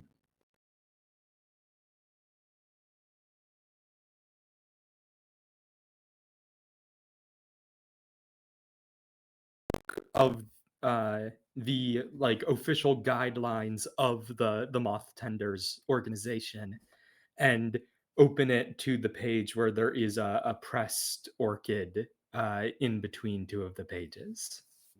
mm, I know normally the move says when you speak your true feelings on a subject, but I feel like this is powerful enough of an expression that I want you to have the token. Like, because I feel like this is the first time since Bradamante came here that she's Mhm. really been like, I'm a part of this.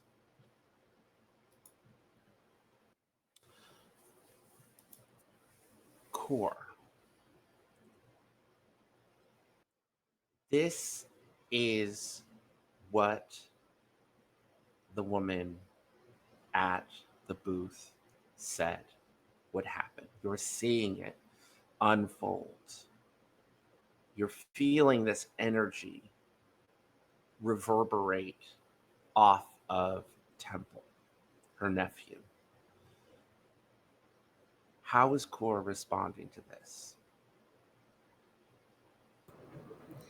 I am kind of on the outskirts of this crowd, not like at the back or anything, but just tucked in on the side of observing. And I think as I'm watching this unfold, you know, the music is compelling and the lyrics are, are inspirational. And I think that what it does, rather than being kind of infected by this moment that these people are having, it brings with it a sense of like a body memory. So, kind of this feeling of getting ready and bringing to mind some of the old um, war songs from before that are unique to my people, and the feeling that comes with that, even if I can't quite remember the music or the words. And I think looking out over this crowd of people, watching them participate in this, my gaze kind of falls on two small uh,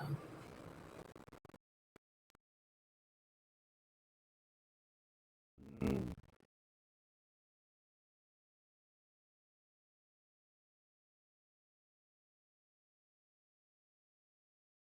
Mhm. two kind of uh, bare Yeah. adolescents. So they're like they're in that long boy phase where they're just like, you're going to be real big and buff one day, but like Mhm. the height comes first kind of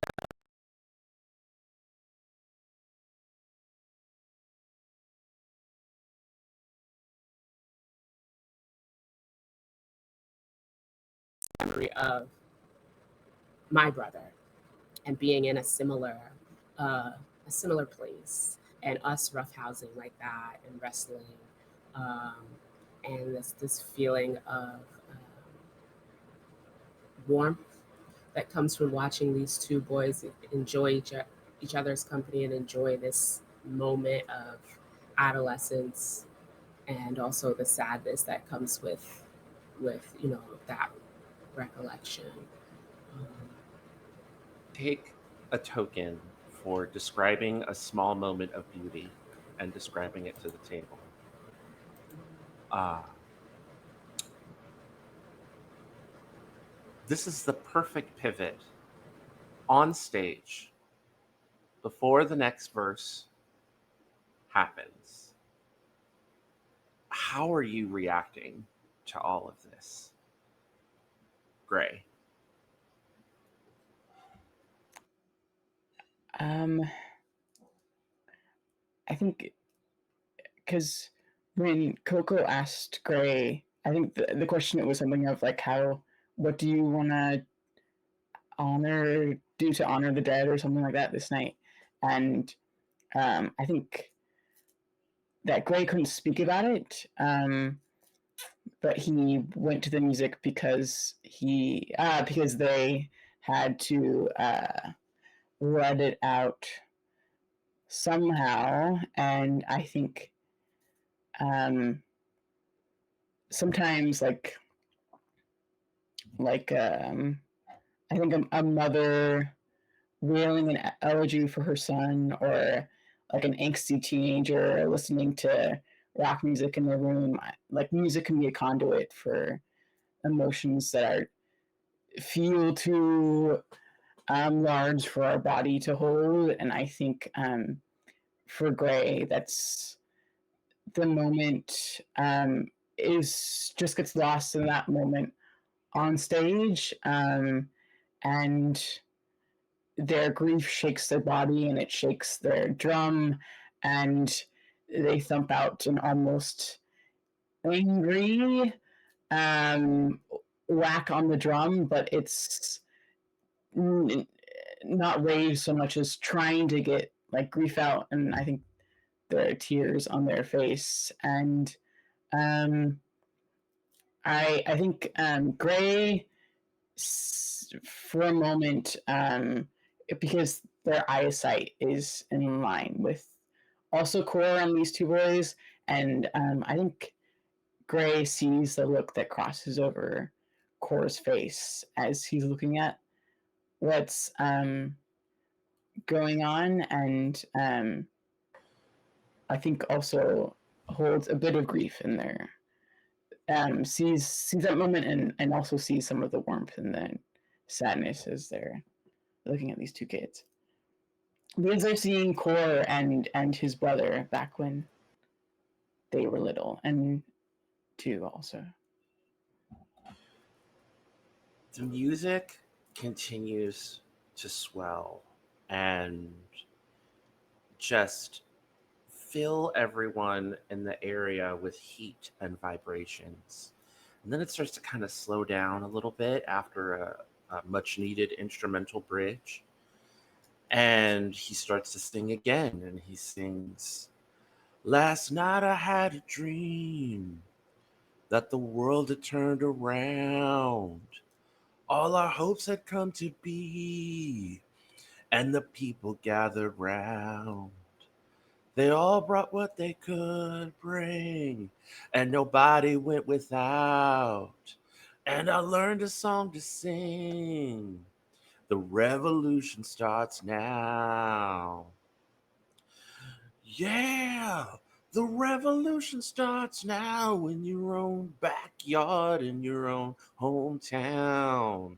So what you doing standing around? Just follow your heart. The revolution starts now." And he repeats it again and again, the chorus looping, everyone cheering.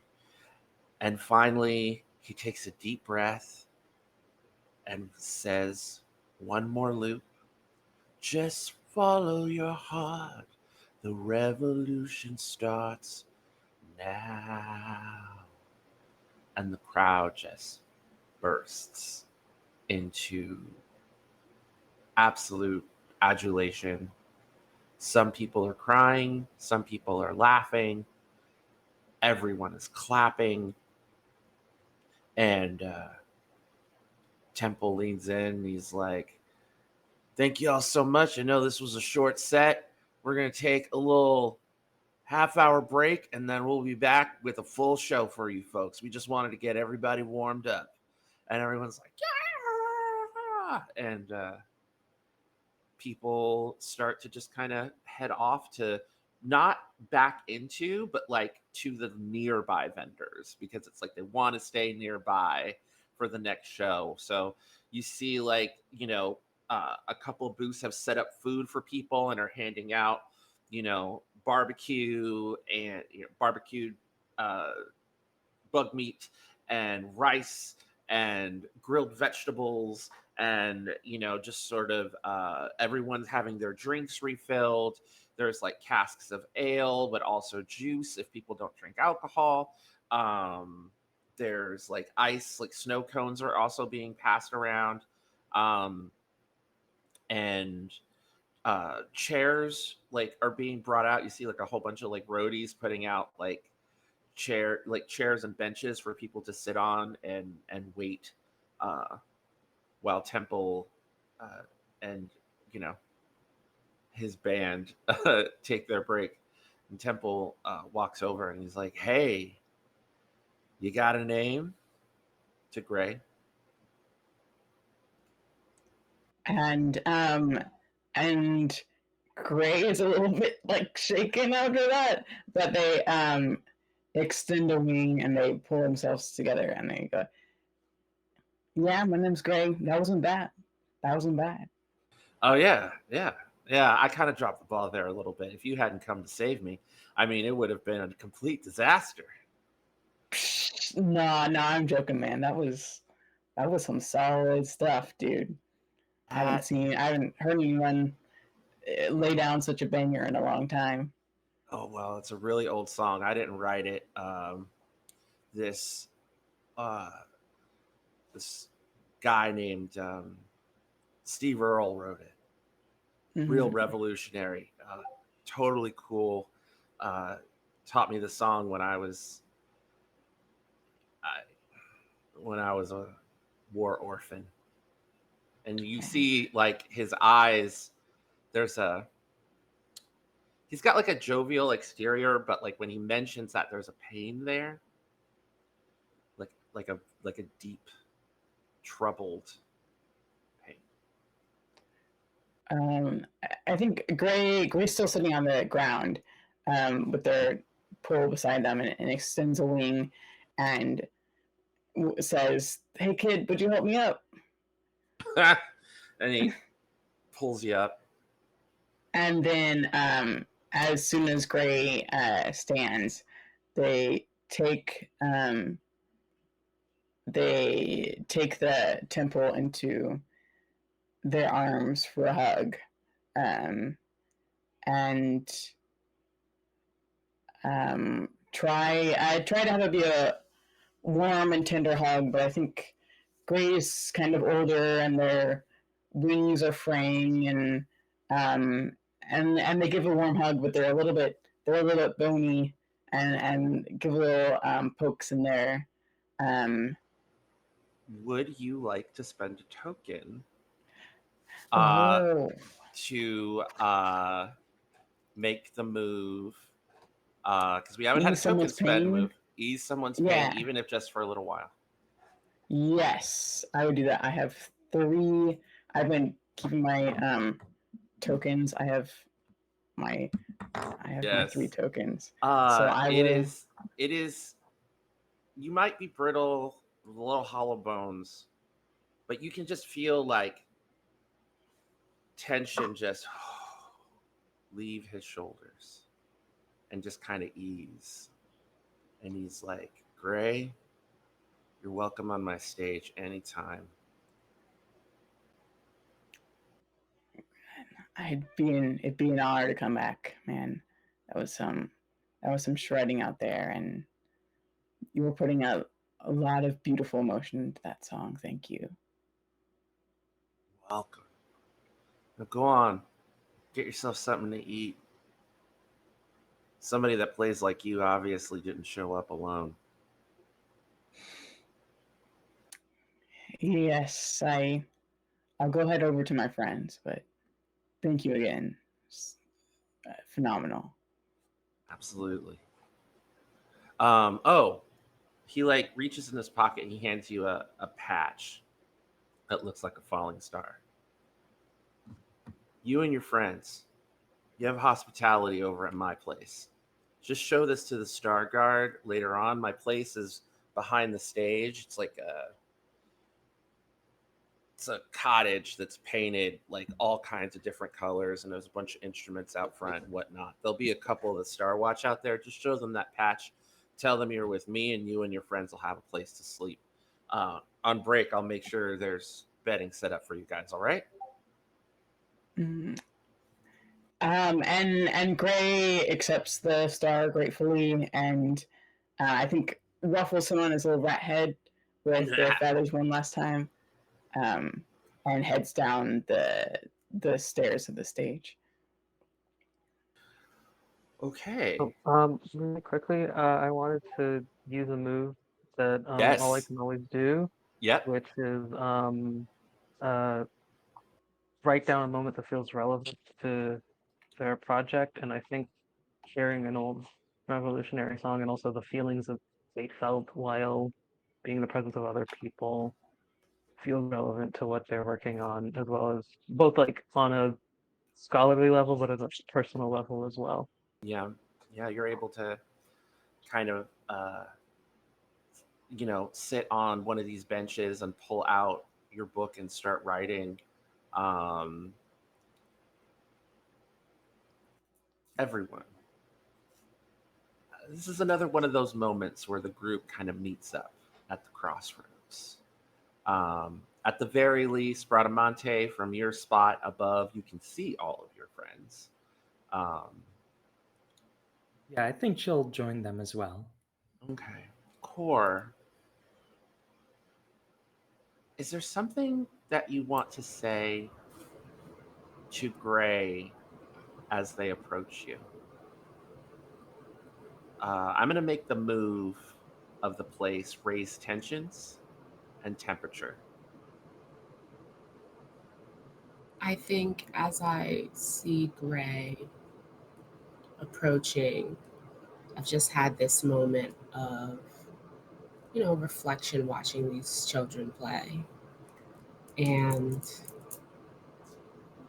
I kind of step away, like from the crowd, uh, pointedly, kind of with an expression of, like I want to kind of step away for us to talk, Okay. to kind of give that signal of, like, hey, let's step over here real quick. Okay. Um, All right. Um, the camera follows Gray and Core in this moment. Everyone else at the table is invited to take place moves, if you like. Um, but let's focus the spotlight on the two of you.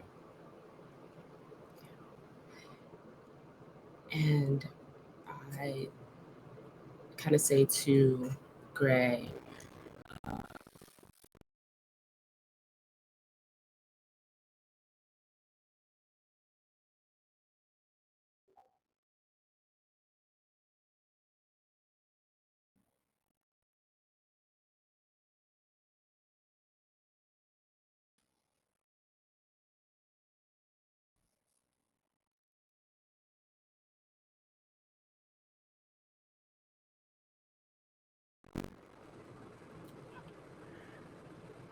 I was hoping to feel a little bit of solace from grief, and I did get to um,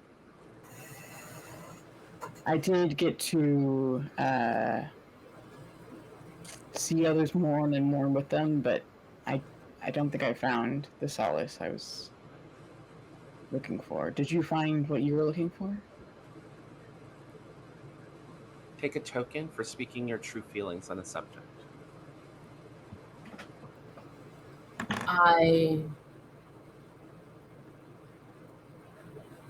I did find something, and I reach into my cloak and I pull out the piece of stone that the woman in the shop gave me, and I kind of hold it out in between us.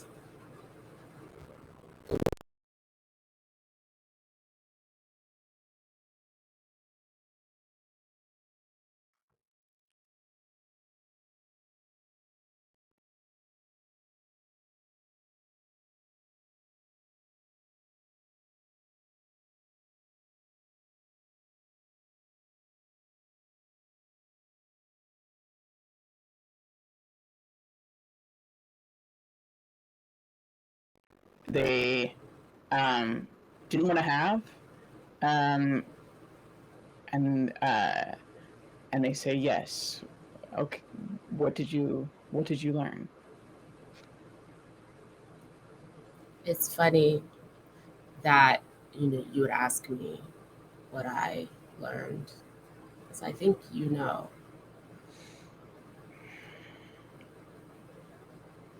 And Gray's posture gets very defensive in this moment, um, and um, and they say, "Well, I think I may know what you're speaking of. I, but I didn't. I wanted to protect you. I know you wanted to know about where you came from, but I was trying to protect you."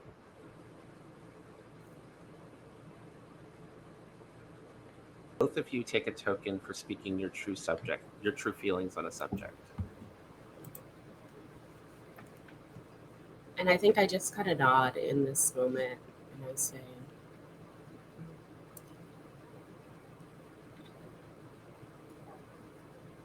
ignorance is cheap protection. In a Take world another token. Continue. I'm sorry. I just had to give it to you after you said that. in a world like the one that we live in,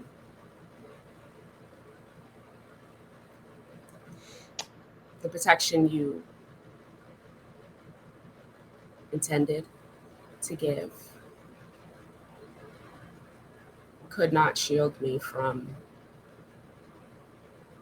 walking into a small shop in a strange land and having a woman I don't know hand me the ruin of the one thing that I have been desperately searching for. Where were you to protect me from that pain? And Gray has been holding gaze with you this whole time, and after you say that, their like gaze falls from your eyes towards the floor, and like their beak droops, and they say, I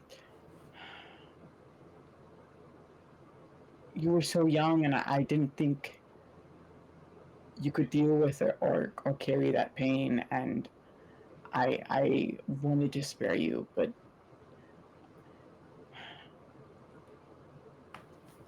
I there's it's yeah, it's true.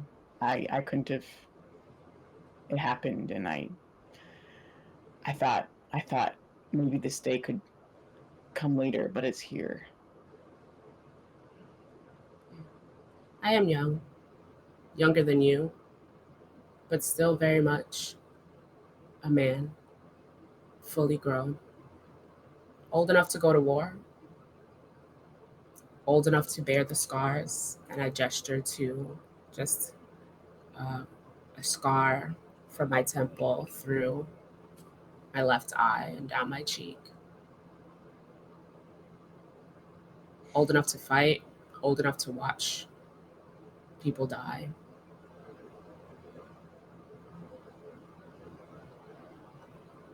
And I carried the pain anyway, didn't I? I just didn't know what it was. Yeah, I could have told you this whole time. I knew from the moment when I came back from fishing to your family's village, and everything was gone or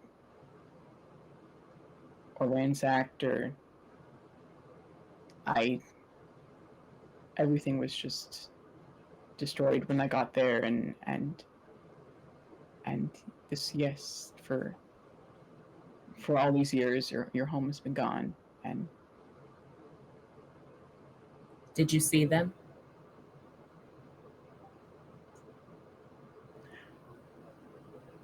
I saw your parents. um they were on the ground, and and it was too late, and I saw them. I didn't see your brother.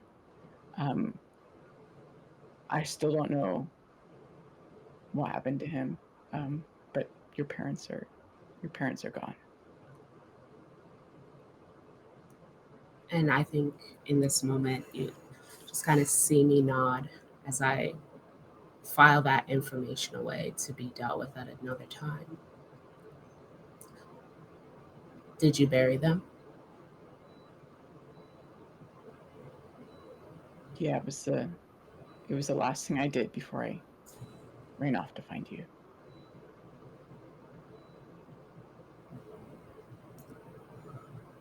And I played the song of the North Wind over their bodies, and I danced and sang to mourn for them. That that And is good. That, thank you for that.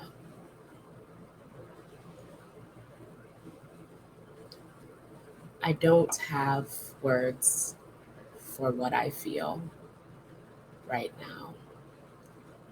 And it will take time for me to know what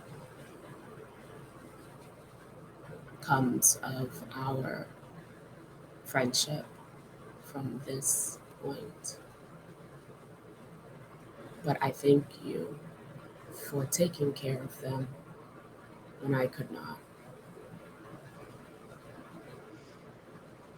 Take another I token. um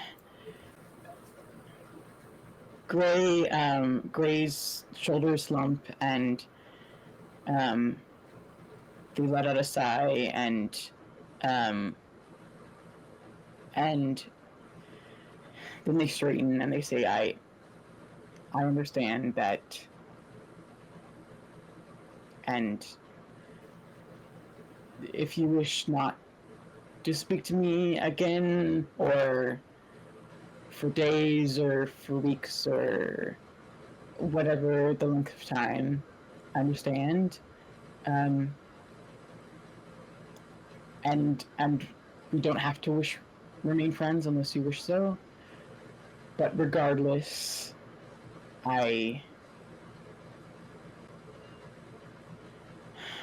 if you ever wish to hear stories that I've been holding back from you about your family and what I know of them and what I remember of them, um, I'll be glad to tell you. And that doesn't mean that I'll assume your good your companionship or friendship. I can tell you stories, anything you want.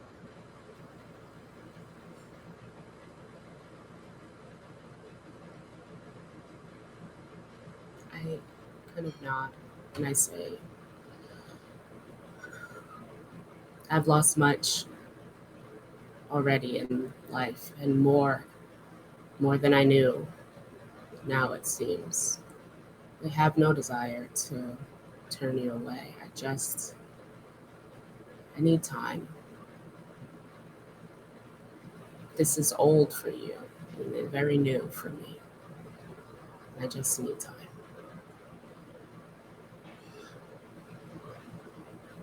Core and Gray, would you like your friends to join or interrupt in this moment?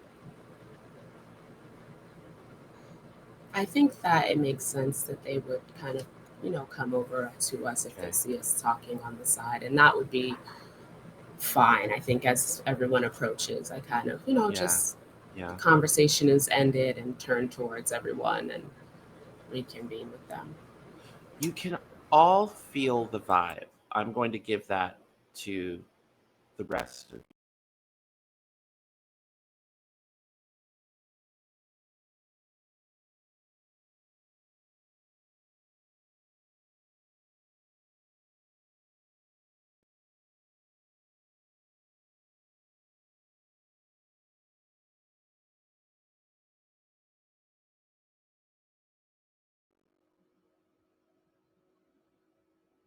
doing a check in. Everyone okay?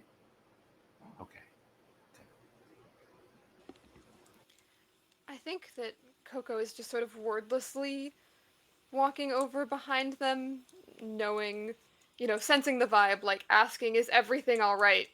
It's kind of a silly question. Like he can tell that something is not all right and doesn't necessarily want to press right now unless the two of them want to share.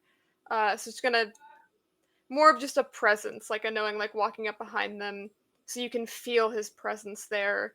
But he's going to leave it on you to initiate if you want to invite us further in, if you want to completely change the subject and move on. He's kind of letting you still have the lead in this moment. What about you, Ollie? One thing, we didn't hear most of a conversation beforehand. We were just like Yeah. coming up. Yeah. Okay. But you do feel tension, right? Um, Yes. Um, this does give Ollie some stress, especially because these people that they've traveled with feel like a sort of family. And even if they don't understand, they want things to ease up a bit and want to make sure they're okay. So I'm going to spend a token and ease someone's pain, if only for a moment. Oh, okay. How does that manifest? It's very vague. Is it something supernatural? Is it something that Ollie says? Is it something in their poetry? I think with the tension um, and the general atmosphere of the festival, I think Ollie will approach both of them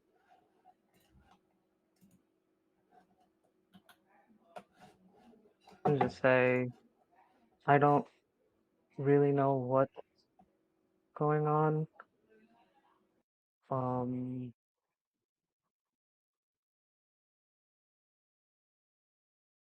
but I am glad to have you here. And I know we've all lost something in one way or another, but it's odd that even in our mourning and painful moments, we can still find some joy and some relief.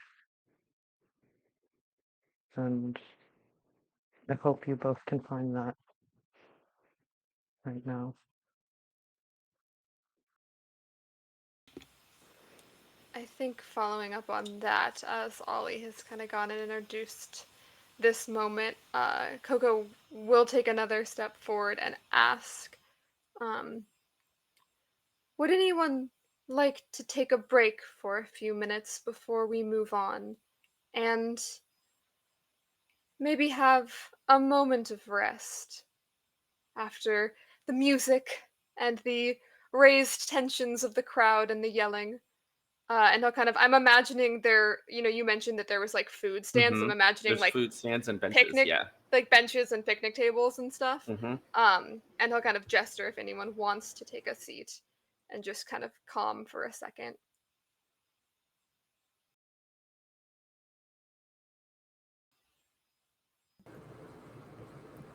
I think I will kind of just go and sit down, just wordlessly, still holding the trinket from the shop in my hands and just kind of looking at it.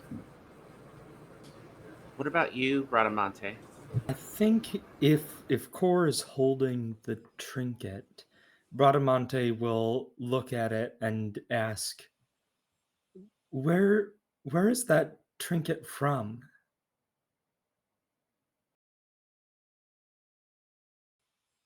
And I look up and I stare at her. I got it from the woman in the shop. She said that it is from my home. And I'm going to use one of my moves and reach into um, reach into uh, my sort of uniform and pull out a very battered old letter and say, "I have a letter for you," and hand it over. And it is the letter from her first delivery that she never was able to deliver because uh, it was to the destroyed home, the destroyed town. Um, I reach up and I kind of take the letter very gently. I would just examine outside of it, whether it's sealed or in an envelope, who it's addressed to, who gave you this. It was my first delivery. It was I had to take a trip to a town and uh, Across the sea in the across in the the land sea. in the land of Ambia. But when I got there, the town had been destroyed, and the recipients were buried.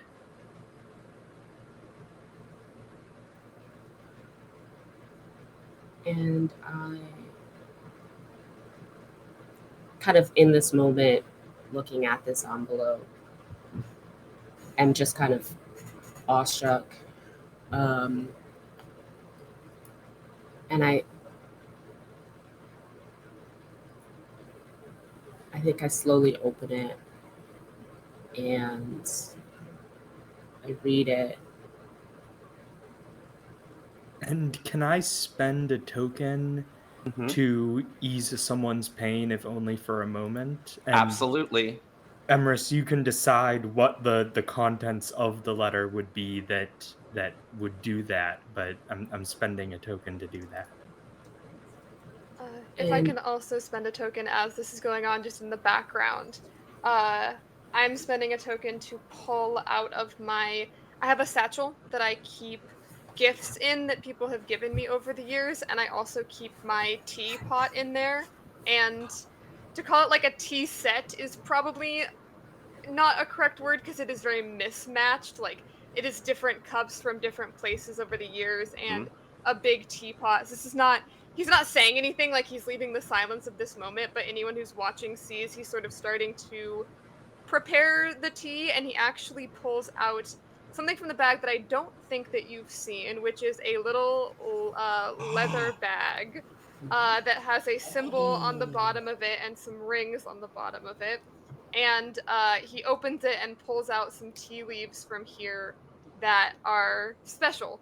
And he's just brewing tea silently as you're reading the letter. and as I'm reading this letter, what everyone kind of sees is shock. And you see me kind of, as I'm going along, gripping this piece of parchment tighter. Um, and as I get to the end, you can see kind of tears in my eyes. And I look up at everyone.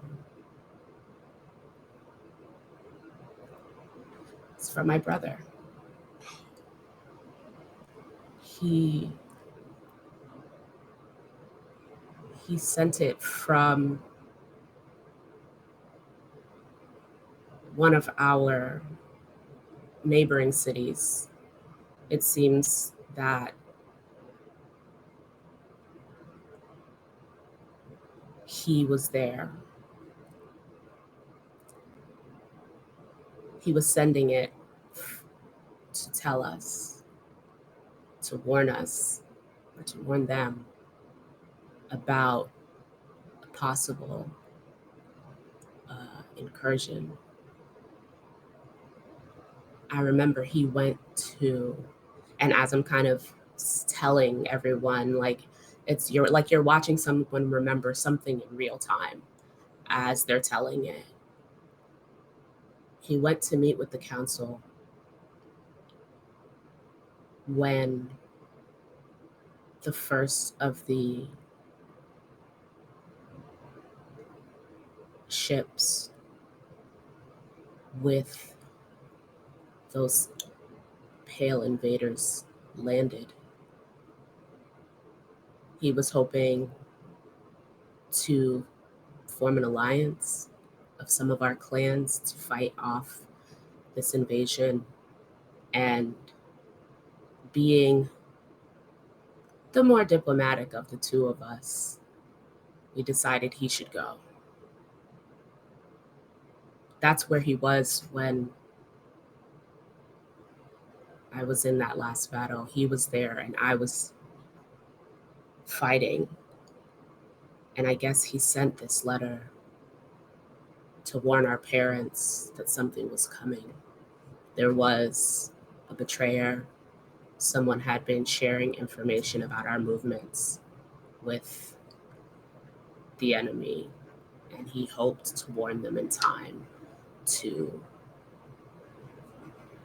have our father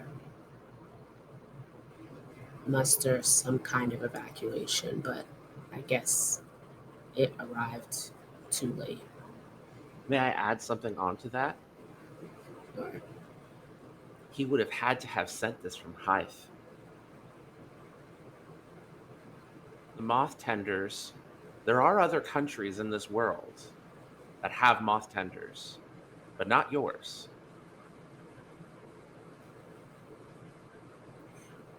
And you realize that the postage is from somewhere in Hythe. and I think as that realization kind of comes to me in that moment, I look at Bradamante and I uh, I say to you, where is this place? This place on the letter. Where did you pick this up? And Bradamante describes the basically the not where she's from, but the her first posting from the home, which home office she was posted from, and sort of where it would be and how you can get there.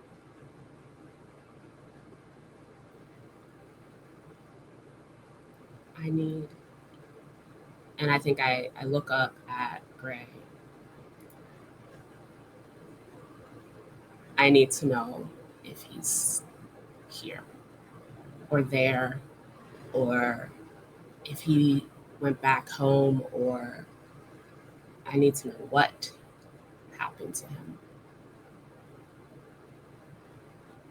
As you say that, a steaming cup of tea is placed in front of you. The aroma is calming and intense and feels just right for this moment. Core, do you take a sip? Yeah, definitely. I think as yeah, Coco's kind of put one in front of you first, but we'll start to slowly distribute it around the table. Uh, Placing it in front of you as an offering that you can have some if you'd like. Obviously, no one has to.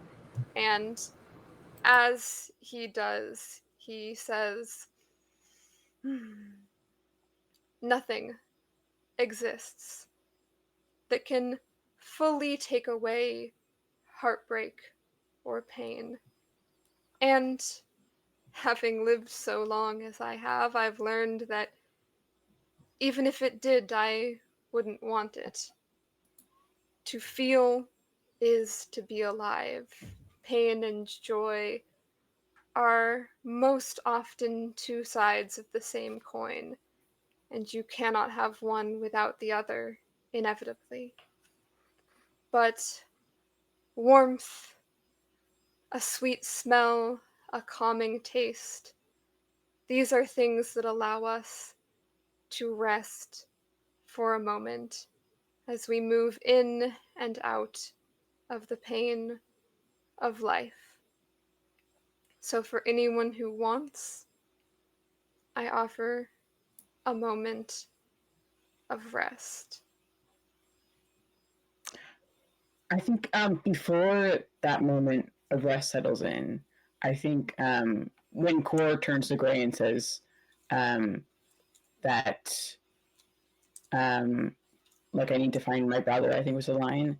I think Gray looks at him and says, like, we'll find him. We have a way now. And I think if it makes sense to you, Emrys, I think that's what allows the moment of rest to settle in, because um, it's finally like I finally have like an idea of where you might be, if that makes sense to you. Yeah. And I Yeah. think something that um, happens in this moment, and I would like to spend a token to give something that has the potential to change someone fundamentally, um, is that as I'm sitting there, as I'm holding, the tea, um, I put it down on this. I take a sip. I put it down on the bench beside me, and then I just kind of look at the letter, and I'm like turning it over in my hands. And then this moment, the warmth from my hands, where I've touched the letter, some words start to appear on the backside. Um, and there's a postscript on the backside of the page. And as the warmth from my hands touches this ink, the writing appears there, and it's a postscript that's addressed, and it says, "Little brother, I know you'll take care of them. Watch out for Dad. He's an ornery old thing, and he likes to do too much. You know how old soldiers are. I'll be back soon." And then it's signed, "I am sending you much love, Little Lion, Baron." And as I kind of read that, and it gets to the sign off where he calls me Little Lion in the sign off, I think everyone sees in this moment something that they have not seen before, um, which is that my shape starts to change in this moment.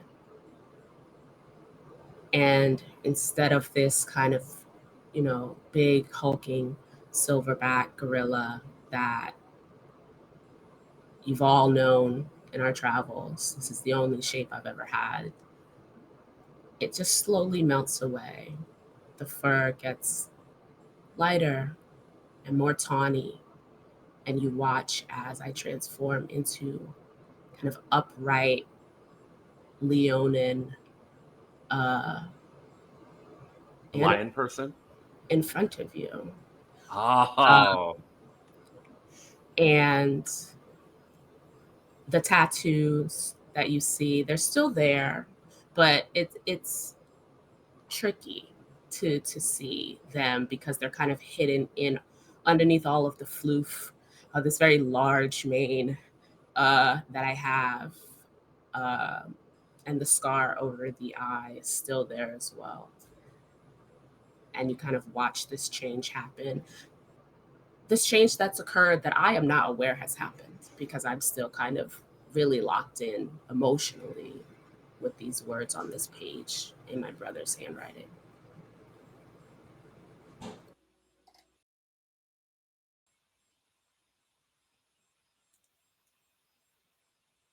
In this moment, you have given the gift of who you truly are and what your true form is. You're sharing tea. Bradamante has a message to deliver. And before the night ends, Bradamante will deliver that letter to the leader of the last outpost of the rebellion, an ancient, wise, snow white feathered pigeon at the top of that tower. You will also get a chance to rest your heads and the pad of a revolutionary musician named Temple. But I think this moment, while you're all together, in a moment of rest, in a moment of truth and revelation, is where we will end our journey. Thank you all so much for going on this journey with me, for exploring Starlight Banners, for exploring your characters' personal journeys. Thank you so much to everyone who watched, everyone who donated. Let's go ahead and do our outros. I I will go last. I'm going to kick it over to Quinn, who's also been doing double duty as our producer. First time ever. They've been doing great. Quinn, tell people who you are, like, you know, your name, your pronouns, and, just one thing that you're doing, and kick it on over to another one of your fellow players. Absolutely. Hey everyone, my name is Quinn. I use any and all pronouns. And yes, now that the tech hasn't broken, I will take credit for the fact that we all stayed here all stream.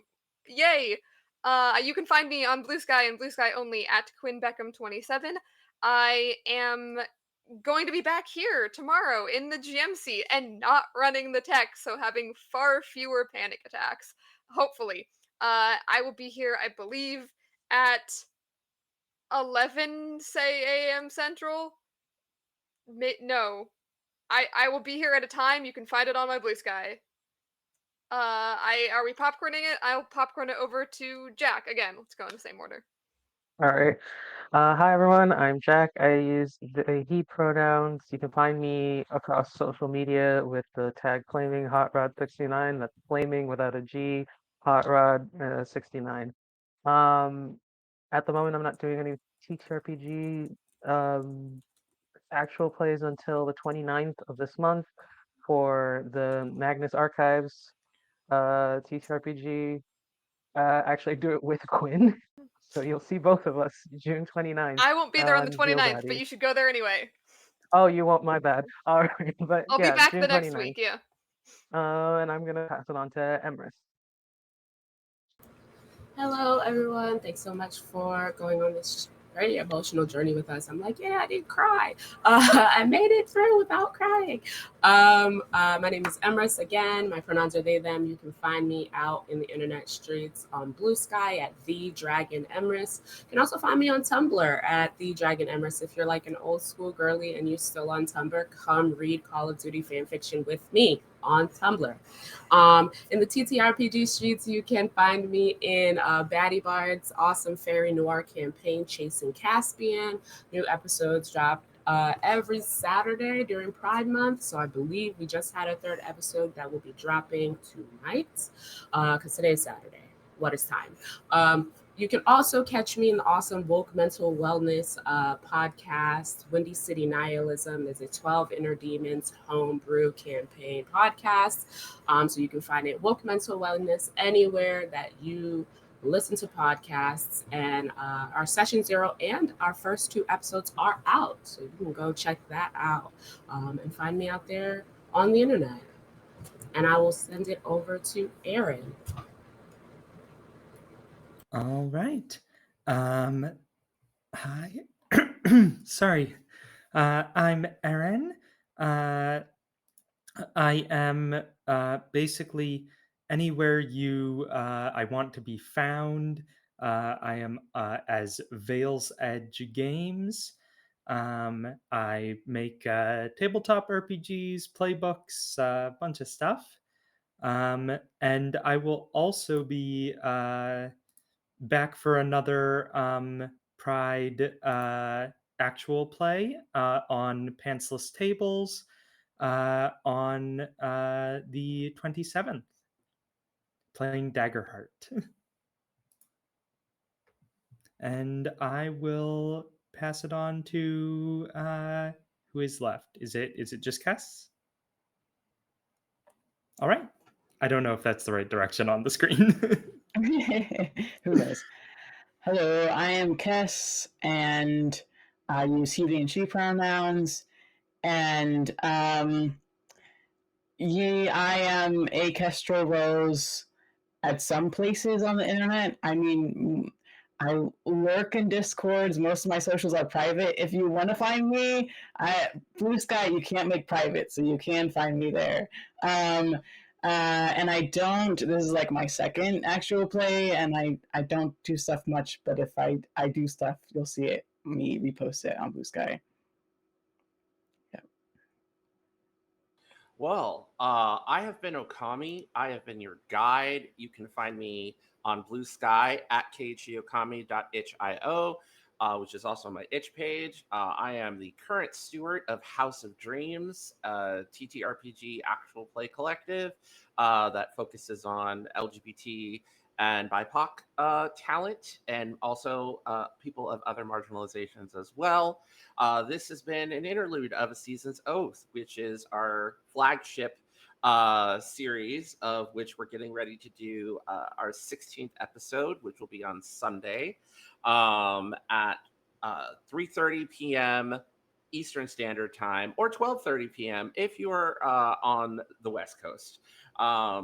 It is sort of the backbone story. This wonderful interlude that you've been takes place in the same continuity, in the same universe as the core series. So if you want more of Okami guiding adorable animal people and healing from their trauma, please join us on Sunday. And then after that, you'll see me again immediately after over on the Pocket Dragon Pub. Both House of Dreams and Pocket Dragon Pub are partnering this month in June to raise funds for Rainbow Railroad, another amazing LGBT charity for Pride Month. And then after that, you'll see me on Friday over at Pantsless Tables as well, playing in a Discworld TTRPG. Really looking forward to that. And then we're going to have another A Season's Oath interlude. We're going to close out the month over at Pantsless Tables, where Okami will once again be guiding another new group of travelers through another end of the year holiday. Thank you all so much for joining us. Thank you to everybody who donated. And with that, we'll see y'all later, nerds.